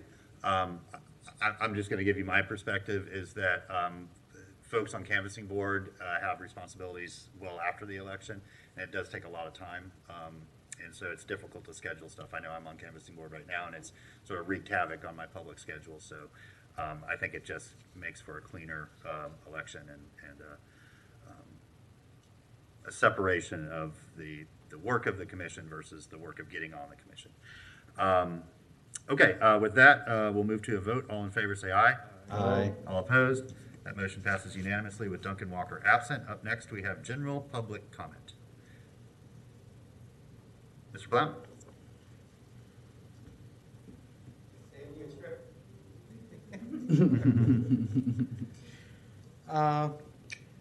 I was absent. I really wanted to hear about that housing action plan, but I was absent because I ran up to the Thomas Center for the SCRAB meeting, the Student Community Relations Advisory Board. As you spoke of, the meeting was called for lack of quorum, but I did get to talk to them a little bit. Maybe we'll return to another meeting sometime, but about our relationship, that's called student community relationship. I'm concerned with the university local government relationship. They purport to discuss plans with you. They say they're your friends. We're building community together. And I've mentioned this to you before. We're about to have a crisis turn into a tragedy when they shut down hundreds of units of graduate student housing and just shove all those folks out into the general housing market. It's not going to work. And as if local government didn't already have the boulder to push uphill about funding because of so much land off the tax rolls with the university, they should be working with you all the time, if only to try to make recompense for that issue. But they make plans without regard to the welfare of the general community. I think the overbuild currently, although it's not their direct activity, I think the overbuild currently of luxury student housing right around the campus is only because they want to have an elite, wealthy student body. In the future, I can bet you they're going to figure ability to secure local housing into the admission decision process. And if you can afford to live near campus, you can attend. I don't think we should be part of the university's Machiavellian plans for being not just preeminent, but elitist, and without regard to their impact on the local civilian community. Okay, thank you. Adam, over to you. Thank you, Mr. Mayor. We have at least two callers, the first of which is Nathan Scott. Mr. Scott, you have 3 minutes. This is general public comment. Yes, thank you, Mayor Poe, Commissioners. Nathan Scott. I'm going to exercise my right as a citizen to address and hold my commissioners accountable. I know you like to track how long we speak, but no one limits how long you guys pontificate or virtue signal. So I think that's very amusing. What I did want to bring to the Commission's attention is I read yesterday that RTS has now reduced service in our community due to decreased ridership and citing a lack of drivers, but primarily decreased ridership was the first reason they gave. And I thought that was kind of stood in sharp contrast to Commissioner Ward's post about, giving free RTS fares for youth and seniors, because, I guess we made it free, which you would think would encourage additional ridership, but I guess free doesn't mean that additional people are riding. So I found it very concerning that RTS routes or scheduling or whatever were being reduced due to decreased ridership, which I don't think solves the issues related to making RTS and public transportation a viable alternative.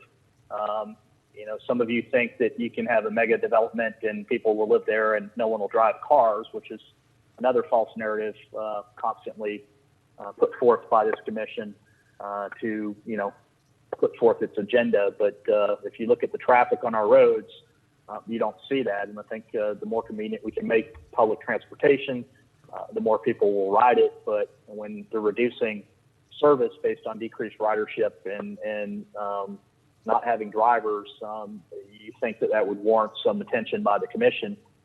but I think your mind's elsewhere. But I'd like to hear the commission's response to that, because I know a big ado was made on social media about making waiving fares for the youth and seniors, but apparently that hasn't translated into mountains of people wanting to ride the bus, which the ones I see are primarily empty and don't seem to run very frequently over where I see them. I think other people have expressed that there are some routes that are more widely used than others, but I found that very very interesting. But despite the public comments, I think the majority of the comments today, on a separate note, we're critical of the commission. I think you guys can choose to learn from that, but you don't. You just continue to want to suppress the content of speech, stymie public participation just because you're under siege from Mr. Scott, people you're at that 3 you minutes. continue to alienate with your conduct. Thank you. Thank you. Our last speaker is Debbie Martinez. Ms. Martinez, you have 3 minutes. Yes, thank you for taking my call. Since members of the City Commission are tracking the number of times in which citizens participate in our public city meetings, I suggest that you use that information to recognize these honorable citizens for all their volunteer service.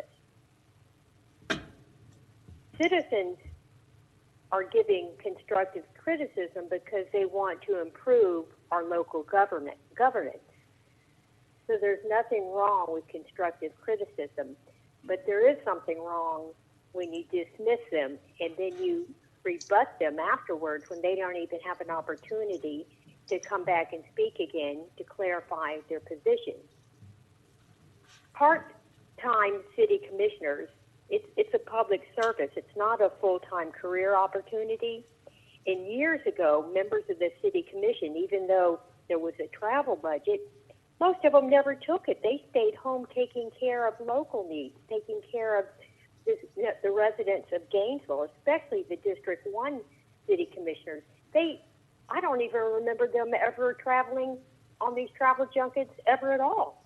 And now with all the advanced technology that we have, I don't see there's any need to be traveling around just because there's a huge travel junket budget allotted for you to do so, especially when there's so many, local, issues to be, that need to be addressed here.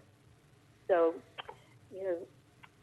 that's what I would suggest that you do. Stay home, take care of our local problems, and improve local government, and just listen to the citizens more. Thank you.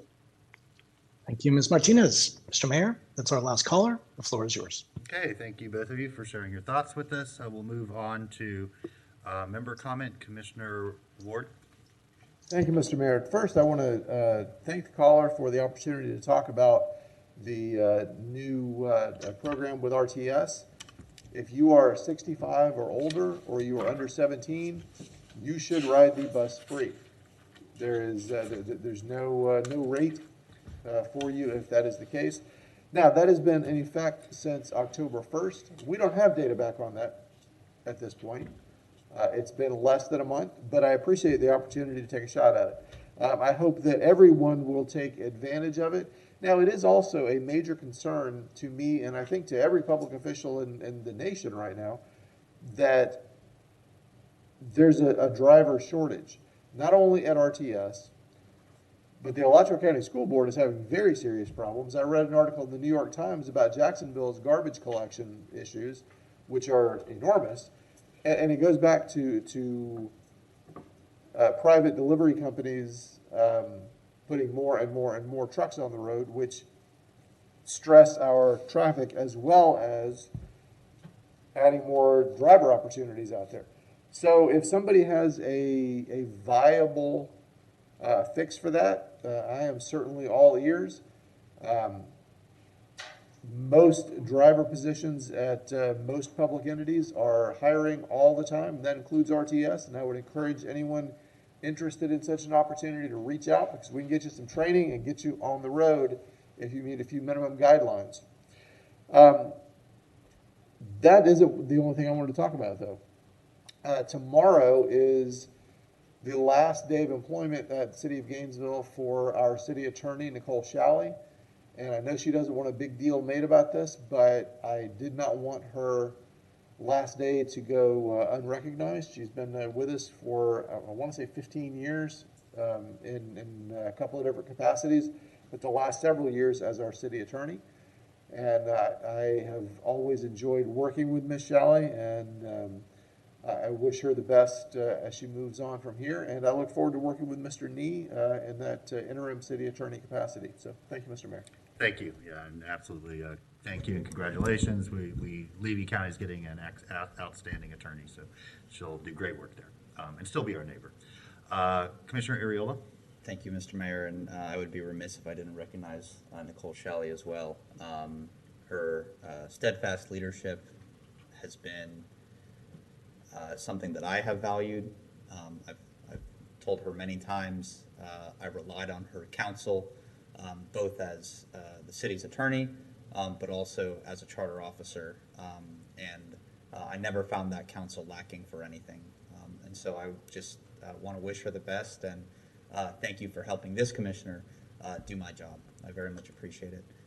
There was a second thing I wanted to mention, which is that the Commissioner of Agriculture, Nikki Freed, has reached out to my office and also the city manager's office to inform that she will be pursuing a phased banning on polystyrene in all of the businesses and areas that her office has authority. And her office recognized the effort that Gainesville put into our ordinance before the legislature spoke. So I just wanted to let you all know that I will be looking to draft a resolution to support the commissioner's efforts so that we can continue driving Florida towards a more sustainable and less wasteful future. Great, thank you for sharing that. Commissioner Santos. Thank you, Mayor, and Commissioner Ariola. It's great to hear. Excited to see those proposals moving forward. Ms. Shalley, thank you so much for your service to the city. You always put the city first, and I very much appreciate that, and I wish you the best in your future endeavors. Thank you for your service. Commissioner Sacco? I wasn't going to say anything and respect those wishes of no fanfare, but Ms. Shalley, thank you very much for the job you've done. As I've told you more than once, we didn't always see eye to eye, but working with you side by side has actually given me a tremendous amount of respect for you and what you're doing. I guess I'll have to visit Levy County more often in case I ever have questions, but all the luck to you. Thank you. Commissioner Duncan Walker. Thank you, Mr. Mayor. And so, Attorney Shalley, I make it a point to never say goodbye. I want to wish you all of the best in this new endeavor, in this new chapter. I am so grateful for the time that we were allowed to spend in just a few short months.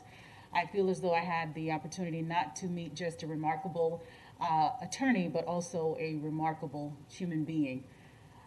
And I greatly appreciate your counsel. I greatly appreciate your insight. I greatly appreciate your service. And to that, I say, I will see you later. Godspeed. Thank you all for recognizing what a tremendous person and employee Ms. Shalley's been.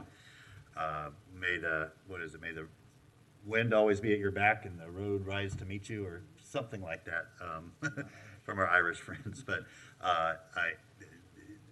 with your skills and with your ethical compass, Levy County is in incredible hands. So good luck, and I hope we can cross paths professionally and personally again. With that, we thank everybody for their time, and we are adjourned.